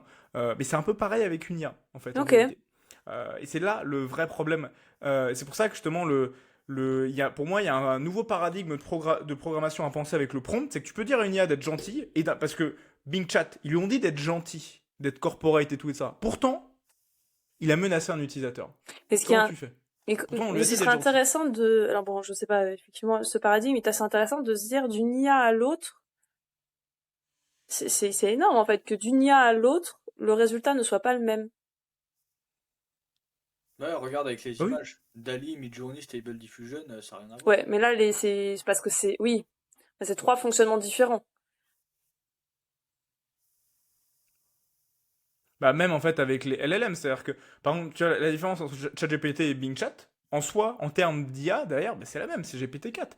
Mais par contre, la vraie différence, c'est le pré-prompt. En fait, le pré-prompt, il change tout, tu vois. Avec le pré-prompt de 2 lignes d'OpenAI qui dit t'es un assistant gentil de la société OpenAI, t'as été entraîné tes données jusqu'en 2022 et la date d'aujourd'hui, c'est telle date. C'est littéralement ça le pré-prompt d'OpenAI, enfin de ChatGPT, alors que celui de Bing Chat, il passe par un truc où ils disent, alors tu t'appelles Sydney, mais tu dois pas révéler qui tu es, et jamais tu dois mentionner Sydney, et du coup, tac, tac, et Sydney, elle doit faire ça, Sydney, elle doit faire ça, machin. Et ils l'ont dit, c'est écrit texto, Sydney est une IA gentille. Et pour autant, elle a quand même menacé un utilisateur. Parce qu'en fait, le prompt, c'est pas des variables, c'est pas euh, t'entre x égale 1. Non, c'est très différent que ça. Le prompt, c'est plutôt une sorte d'histoire. En fait, l'IA, elle est entraînée à compléter un texte, en fait. Donc le prompt, c'est juste le début du texte. Alors le début, ça influence beaucoup, mais on connaît tous des récits, des histoires qui commencent très très bien et qui se finissent très très mal, en fait. Mais l'IA, elle a été entraînée sur ces récits aussi. Ouais. Bon, après, je pense que inversement, tu peux lui faire un prompt qui commencerait très mal et finit très très bien. Je pense que, comme tu l'as dit, Aussi, aussi. Ça aussi. Ouais. Et c'est pour ça qu'en fait, c'est très compliqué. C'est là où en fait les comportements émergents existent. C'est ce qui laisse la porte aux comportements émergents, c'est qu'on sait pas trop Mm. ce qui va donner en Non, mais fait. après, sur les agents aussi, typiquement, je vais donner un cas de agent. Admettons, tu fais deux agents qui vont travailler sur Mais attends, vulgarise peut-être ce que c'est que les Ouais, agents, parce ouais, que non, mais justement, je je vais sais pas dire. si Cerdan sait, ni Ouais. les Alors gens moi, dans je sais l'audience. pour Non, le non, coup, mais mais justement, vas-y. je vais prendre le cas Oh et là là, elle je est vais tellement bien expliquer. formée. Non, mais... Elle a lu tout mon post de ce matin qui parlait des agents, c'est pour ça. Non, en fait, donc on va prendre un cas. Donc un agent, si vous voulez, c'est comme un mini employé que tu peux programmer avec de l'IA dedans et qui peut prendre des décisions et raisonner. Et en fait, un agent, tu vas Oh, lui. c'est quand même. Alors là, on est sur de la vulga. Hein. Non, mais c'est ça. C'est juste une IA qui réfléchit sur elle-même, un agent, qui critique ses propres outputs. C'est ça la base. Ouais, et qui a des outils. Les outils, c'est en gros ce qu'elle peut faire. Donc Ouais, tu peux la plugger avec des outils. Mais le concept d'agent, c'est juste une IA qui réfléchit sur elle-même et après tu lui plugs un outil éventuellement, quoi. Genre l'agent React, c'est une IA qui critique son propre output et qui est plugué à l'API Google, quoi. voilà. Donc À la base dans le papier. À la base dans le à la papier. base dans Parce le que papier. l'implémentation dans le Et cloud est un peu tu peux différente. lui donner Oui, des ouais. outils. Et notamment, tu peux lui faire ce qu'on appelle des outils custom. Donc, par exemple, admettons, tu as deux agents.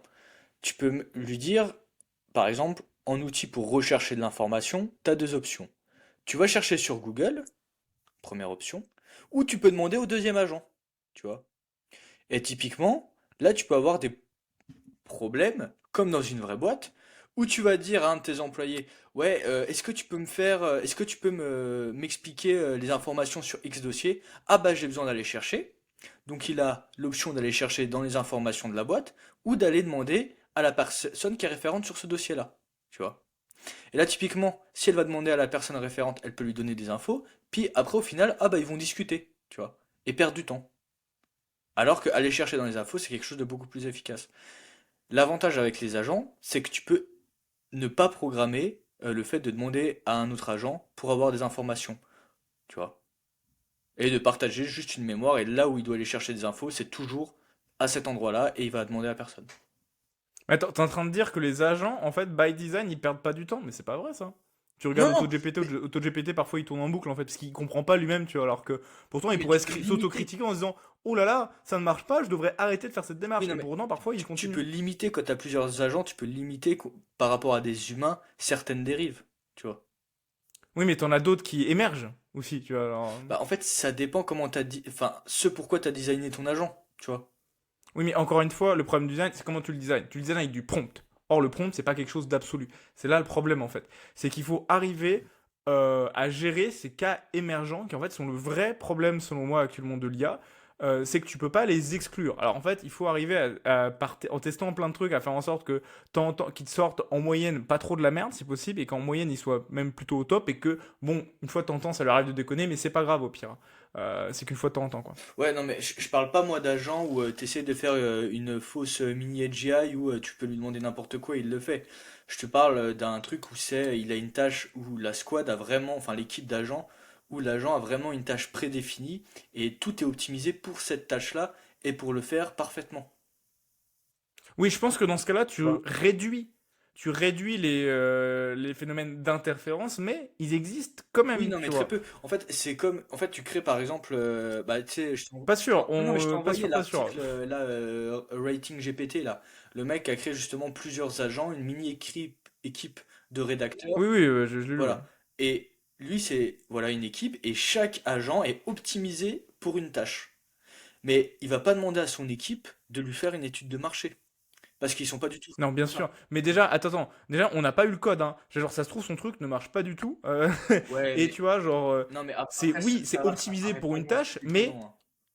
ça marche pas peut-être extrêmement bien. Alors pour expliquer à Sardan ce que nous on appelle les squads d'agents, en fait, c'est tout simplement, on est tombé sur un article assez intéressant où en fait un mec, justement il est automatisé du SEO, donc c'est bien c'est ton sujet. avec avec ça en fait, enfin la rédaction d'articles tout simplement. En fait, il a décomposé le problème et chaque étape du problème est faite Mhm. par un agent. T'as un agent qui va faire un premier draft, un brouillon. T'as un deuxième agent qui va adapter ça au ton de l'entreprise. T'en as un troisième qui va insérer des mots-clés SEO. Et t'en as un quatrième qui va, entre guillemets, check-up et vérifier qu'il n'y ait pas de merde. Et après, hop, c'est balancé, quoi. Et du coup, ça fait une sorte de ce que nous, on appelle une squad, en Ok. fait. Et donc, ça a donné quoi? Enfin, il en a fait un outil, il a réfléchi, ils ont fait une comparaison. Oui, bah, pour le moment, c'est juste un mec qui a factuellement écrit un article. On n'a aucun code. Il nous a juste balancé des screenshots comme ça, mais on sait même pas ce que ça donne. Donc, moi, je resterai sceptique dessus. Et de toute façon, on a dit semaine pro, on teste l'idée. Moi, j'essaie de tester ce truc-là. Mais Ouais, bon, pour le moment, on sait pas encore si ça marche vraiment bien. on a tous les deux un projet à essayer de dev sur cette idée-là. Toi, c'est quoi que tu veux faire? C'est avec le droit, avec le code pénal en fait. Moi, je veux essayer de mimer la démarche d'un avocat. J'ai demandé à un pote avocat de me décomposer le raisonnement quand Ok. t'as un mec qui va te voir pour une infraction et tout, etc. Et qu'est-ce que tu fais en fait? Et du coup, je vais essayer de faire en sorte que chaque entité du raisonnement de l'avocat soit gérée par un agent en fait. Et voilà quoi. Ok. Ok, ok, cool. Moi, ça va être faire des agents qui peuvent coder en LangChain. Parce qu'en fait, la librairie LangChain qu'on utilise pour coder ces agents, GPT-3, GPT-4 ne les connaît pas. Et donc, du coup, en fait, si tu lui demandes de coder quelque chose, genre un agent avec LangChain, il va faire n'importe quoi. Il va pas réussir à le coder. Et du coup, il y a des techniques où justement tu peux lui mettre de la mémoire, tout ça, ce genre de trucs. Et j'essaie de trouver une solution pour, ouais, pour coder, pour demander à GPT-4 de coder du LangChain à notre place. Et du coup, l'idée à la fin, ça serait de réussir à lui donner, à avoir un type de prompt et qu'il puisse faire des équipes où nous on est juste à lui faire du texte to agent, quoi, et qui l'écrivent des agents à notre place, qui développent des agents à notre place. Bon, j'espère qu'on t'a pas trop Non, ça y perdu, est, j'ai Sardan. eu 2 secondes de connexion entre les neurones, mais c'est bon, j'ai suivi. Bah, en gros, c'est des GPT, des IA qui peuvent coder Ouais, d'autres ouais, IA. ouais. Mais après, t'as GPT, t'as une des versions là qui est passée, alors certains peut-être plus longs, d'autres pas, mais t'as une version de GPT 3.5 qui est pluguée à Internet maintenant, qui est disponible. Ouais, avec les plugins, ouais.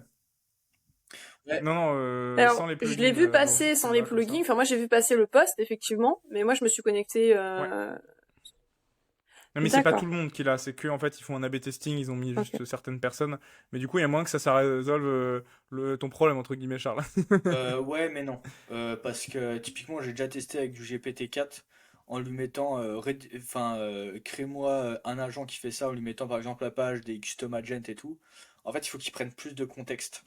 Et typiquement, il va falloir que je travaille le prompt parce que, tu vois, LangChain, tu as plusieurs niveaux de contextualisation. C'est-à-dire que si tu lui demandes de coder un agent, faut qu'il comprenne ce que c'est un outil, il faut qu'il comprenne ce que c'est un toolkit, il faut qu'il sache quel type d'agent il va utiliser. Donc du coup, il va falloir qu'il aille chercher plusieurs infos, tu vois, dans la Oui. base de données. Donc du coup, tu vas pas juste lui mettre une partie de la doc.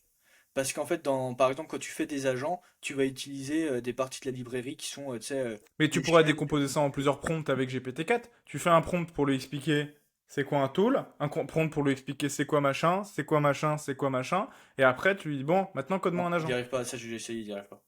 Ok. Il n'y arrive pas, donc en fait, c'est pour ça que je veux mettre deux agents qui le font, où tu en as un qui va coder et un autre qui va checker, tu vois. qui va Hmm. relire le code en remettant une couche d'information et lui donner des corrections à faire, tu vois.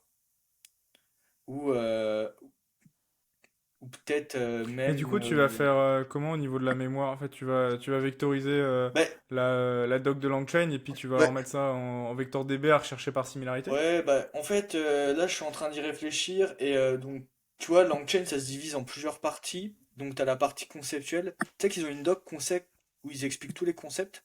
Ouais, ah ouais, elle est vachement bien celle-là. Et donc, du coup, l'idée, ça serait, dans la première partie, ça envoie à l'agent concept qui sera un peu le boss, où en fait, il va faire une trame de comment organiser le code par rapport au concept. Ensuite, par Ouais, rapport à c'est pas ça, bête, ouais. les agents vont aller voir et utiliser les bons trucs. Et en fait, l'idée, ça serait qu'il faut qu'ils génèrent du code qui explique, bon, bah, pour cette partie-là, il faut utiliser par exemple un agent qui va utiliser tel outil, tel outil, tel outil, tel outil, tel outil. Et du coup, quand tu vas le donner dans le prompt au second agent, et ben en fait, ça va aller rechercher dans la base de données les bonnes parties de code, faire comprendre à l'agent comment faire, et il va réutiliser ce truc-là pour. C'est vraiment pas con d'utiliser la doc conceptuelle justement comme truc Ouais, on top. ouais. Ok, Bah, je intéressant. pense Du que coup, pour ceux c'est le seul moyen. pour qu'on vulgarise un petit peu pour les gens de l'audience, qu'on a dû perdre des gens, hein, forcément. Ouais, là, c'est obligé, ouais. Mais en gros, donc LangChain, c'est le framework Python sur lequel nous on utilise pour construire des IA. L'intérêt de LangChain, c'est justement de pouvoir chaîner, de pouvoir rajouter une IA par-ci avec tel prompt, une autre IA par-là, de la connecter avec une base de données vectorielle, de ensuite lui dire de la connecter avec un outil tel qu'une API Google et tout, etc. Et de connecter tout ça. C'est pour ça que c'est très pratique. Et en fait, la documentation de LangChain se décompose en deux documentations en quelque sorte. La documentation habituelle d'un dev avec toutes les fonctions listées et tout ça, et une documentation qu'ils ont appelée conceptuelle en fait, parce que pour dire ok, parce que pour comprendre comment fonctionne LangChain, il faut comprendre que on a des objets dans LangChain qui s'appellent des tools, donc il explique c'est quoi les tools, les objets qui s'appellent les agents, les objets qui s'appellent les chaînes et tout, etc. en fait. Euh, et après, et c'est pour ça que c'est vraiment pas mal en fait. Et justement, avec les agents, tu peux créer des dynamiques vraiment intéressantes, mais c'est pas aussi performant qu'un humain. Donc du coup, il faut que tu trouves en fait des façons de tricker pour obtenir un objectif, quoi. Hmm. Et bah, typiquement, en fait, ce qui serait trop bien, c'est si j'arrive à faire justement cette équipe qui peut coder en LangChain, bah, après, en fait, tu peux développer n'importe quoi en LangChain, t'auras juste à lui. Oui, bon après, à mon avis, Ouais. je pense tu vas avoir beaucoup de merde parce que c'est Ouais. c'est très compliqué à faire, Bah, ça va être intéressant, tu vas apprendre plein de trucs en le faisant. bah, typiquement, tu vois, genre, je sais pas s'il pourrait développer un auto GPT, quoi. Ouais, ça me paraît. Mec, vas-y, code-le, on verra parce que t'as 3 millions de trucs à coordonner, mon pote. Je t'ai dit, le problème en dev, c'est plus t'as un truc, plus t'as des machins à coordonner, plus la complexité, elle devient exponentielle, tout ça fout la merde. Ouais. Enfin, mais factoriel, donc. Bah, surtout, il faut qu'il comprenne ce que c'est AutoGPT. Parce que typiquement, tu vois, il sait pas ce que c'est AutoGPT. Donc, il faudrait que je lui Hmm. explique la logique d'AutoGPT dans le prompt et que lui, il arrive à le dev. Ouais, c'est chaud parce que le problème c'est qu'il va falloir qu'elle te dev bien tout du premier coup et tout ça, ou sinon il va falloir que toi, elle te donne des morceaux de code et que toi tu les assembles et tout, etc. Tu vois, genre, éventuellement peut-être avoir un assistant dans un premier coup plus qu'un truc qui code automatiquement à ta place. Ouais. Par contre, et si tu codes un truc qui est capable de coder AutoGPT, waouh. Ouais, ça me paraît compliqué parce que ChatGPT a beaucoup de dépendances, beaucoup de trucs, enfin genre, c'est chaud. Mm. Anyway, faudra peut-être qu'on passe au prochain sujet là, parce que Ouais, maintenant qu'on s'est perdu dans les agents. du coup, on peut, je pense pour terminer ce podcast, on peut montrer ce sur quoi j'ai bossé. Je suis très fier de présenter mon travail. Donc ce fameux chatbot qui permet de lire des PDF et de discuter avec. Bon, c'est pas bien compliqué, mais ça a le mérite de marcher un minimum. Alors attendez, je vais Et démarrer le surtout, code. ça Hop. a le mérite d'être utile, hein. Parce que typiquement, dans une entreprise, si tu as des process qui sont déjà bien établis, tout ça, plutôt que de demander au manager, bah, tu as comme un chat GPT personnalisé de l'entreprise où tu peux lui poser des questions et il va te répondre par rapport à la documentation et en donnant des bonnes réponses.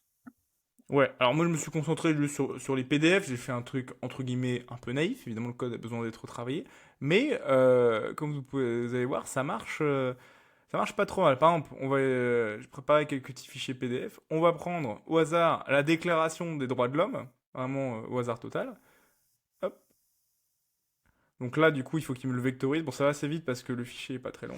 Et on lui demande du coup quels sont les droits de l'homme, par exemple. Hop. Donc là, bon bah, ça charge. Et, et voilà, les droits de l'homme sont, comme ils sont définis, la liberté, la propriété, la sûreté et la résistance à l'oppression. Et là, derrière, en fait, bah, c'est un chatbot, on peut discuter avec lui, donc on peut lui demander, euh, je sais pas, peux-tu m'en dire plus sur la propriété?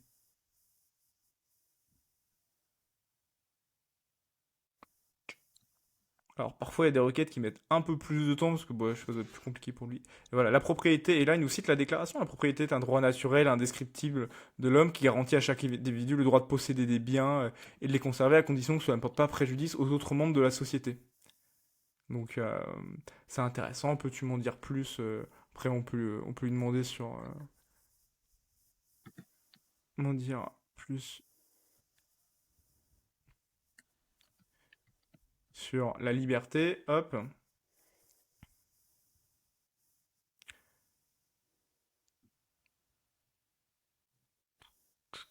Alors bon, le temps d'attente, hein, ça peut aller beaucoup plus vite, hein. C'est une version naïve que j'ai faite.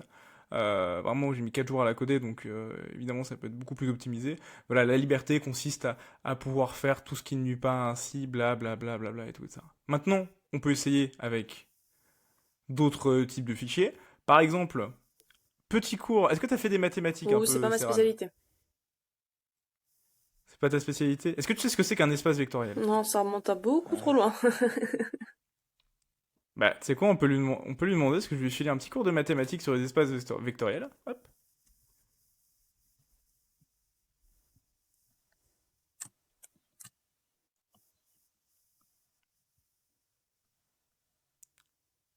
Faut vraiment que je rajoute une petite roue qui charge. Voilà. Alors maintenant, tu sauras qu'un espace vectoriel est un ensemble uni d'une loi de composition externe et d'une loi de composition interne qui permet de combiner des éléments du corps commutatif pour former des vecteurs. Bon. Et ce qui est bien, c'est que derrière, tu peux lui demander, bah, par exemple, qu'est-ce qu'un corps commutatif, parce que c'est une définition précise en maths. Euh, et voilà, la il va te réponse. donner à peu près une définition. Bon, alors là, on est sur des maths, c'est de l'algèbre, hein, donc c'est des maths très abstraites. Donc forcément, ça vous parle pas nécessairement. Voilà, on peut voir que le chatbot, là, je lui ai donné quand même un cours de maths, et puis Ouais, et typiquement il est... sur les mathématiques, faudrait tester là sur ChatGPT, mais je pense pas qu'il aurait été aussi précis et il aurait utilisé cette tonalité. Bah, on va commencer. Attends, mais Hop, change de conversation peut-être déjà. ouais, hop. Ce qui est bien avec les chatbots comme ça de PDF, en fait, c'est que le chatbot de PDF, il ne peut s'appuyer que sur le PDF, en Mm. fait. Là, en fait, ça réduit considérablement les phénomènes d'hallucination, en fait. Parce il a pas trop d'informations à chercher et tout et ça. En vrai, il est quand même pas si mal là-dessus. Un ensemble de vecteurs et de scalaires qui satisfait certaines propriétés, tac. Et il, La il le différence, c'est qu'en fait, vulgarise. lui, il a vulgarisé à partir d'une somme de contenu. Moi, c'est pas vulgarisé, c'est littéralement ce qui est écrit dans le PDF, rien d'autre. Et on voit très bien qu'on est sur un PDF, c'est un vrai cours de maths. Enfin, je peux vous le sortir, hein, c'est un truc, Mais alors du coup là le chatbot, est-ce que il est un peu ésotérique, quoi. t'as une complétion ou juste tu poses la question, ça te fait remonter le chunk qui va bien? Bah normalement, t'as une Ok, complétion, hein. ok. Regardez, il ressemble à ça le cours de maths, donc c'est pas, voilà, on n'est pas sur quelque chose quand même très sympathique, hein. Ça donne envie, hein. Waouh. Ah moi je kiffe, qu'est-ce que je kiffais ça. Euh, mais du coup, ouais, par exemple, tu veux tester quoi au niveau de la complétion? Non, non, mais je sais pas, est-ce qu'il peut m'expliquer simplement qu'est-ce que c'est un espace vectoriel ou un truc commutatif là? Explique. Bah, je sais pas si ça va marcher, tu vois, on va tester. Explique-moi comme un enfant de 5 ans. euh, comme un enfant.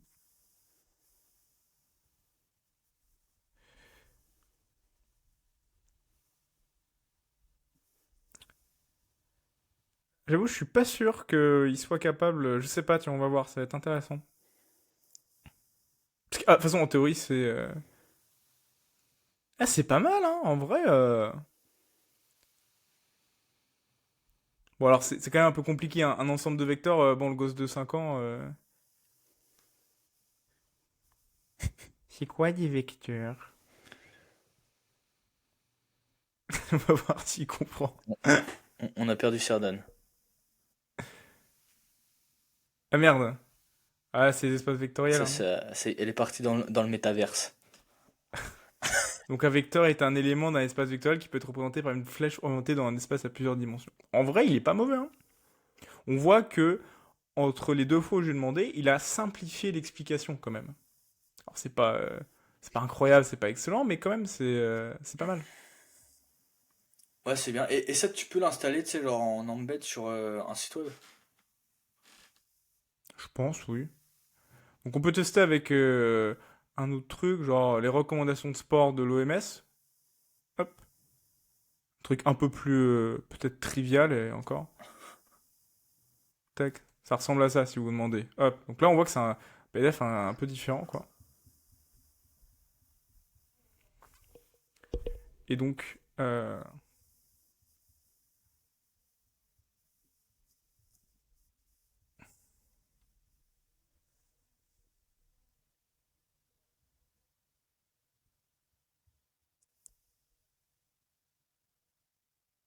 évidemment je fais des fautes d'orthographe. Et on voit que ouais, les recommandations pour les tranches machin, blablabla et tout, etc. On peut lui demander, je sais pas, pour les personnes âgées. Ah bah tiens, j'avais déjà testé.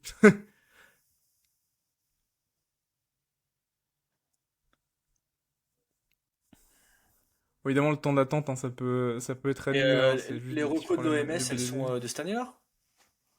Ou elles Ouais, sont ouais, je après l'ai trouvé sur le site de 2021? l'OMS. Ouais. C'est les plus récents, j'ai trouvé ça sur le site de l'OMS, et là, voilà, les personnes âgées peuvent machin et tout, etc. 3 fois par semaine, et tout, etc. Donc, ces modèles-là, en fait, de chatbot avec les PDF, enfin, c'est vraiment intéressant parce que on est sur quelque chose ouais, qui est, enfin, vraiment, ça limite les hallucinations et c'est on est sourd de la source de l'information. C'est surtout ça qui est génial, en fait, avec les chatbots de PDF. Contrairement à ChatGPT ou autre, où parfois il nous sort des trucs, on se dit putain, mais où est-ce qu'il a trouvé ça? Là, on est sûr de la source, donc pour ça que c'est plutôt cool. Bon, anyway, je pense qu'on n'a pas besoin d'en montrer plus, hein, je crois qu'on a compris le principe, hein. Ouais, puis ça va faire du coup 2 heures là qu'on tourne. Ouais, ouais. C'est pas mal, hein. Je pense que c'est pas mal. Puis bah du coup je vais faire une page sur le site pour le chatbot. Ça coûte cher, on a payé ou pas? Non. C'est sur Non, ça 3.5? va, je crois. Ça va, ça va. Ouais, faudra qu'on voit comment on l'intègre à ton site. Bon, on en parlera après. Ouais. Ouais, ouais. Bah si vous voulez aller le tester, on le mettra probablement sur le site. Je communiquerai là-dessus sur LinkedIn. Donc allez nous Il suivre faudra que sur j'améliore un LinkedIn. petit peu le code avant pour qu'on puisse. Ils sont un peu plus propres à intégrer, mais ouais. Ok, ça marche. Bon bah écoute, ça a été un plaisir, Clément. Je te remercie. C'est dégoûté qu'on n'ait pas Serran pour la fin. Ouais. Bon, je sais pas, elle est partie. Peut-être qu'elle a dû Ça avoir donne. quelqu'un au téléphone. Elle m'a pas envoyé de message, Ouais. donc elle a dû avoir une urgence. J'espère que tout va bien. Et bah, merci à vous. Mettez un like, commentez, dites-nous ce que vous avez pensé, on répondra aux commentaires. Et je vous souhaite une super bonne journée. À Allez, plus. ciao tout le Ciao. monde.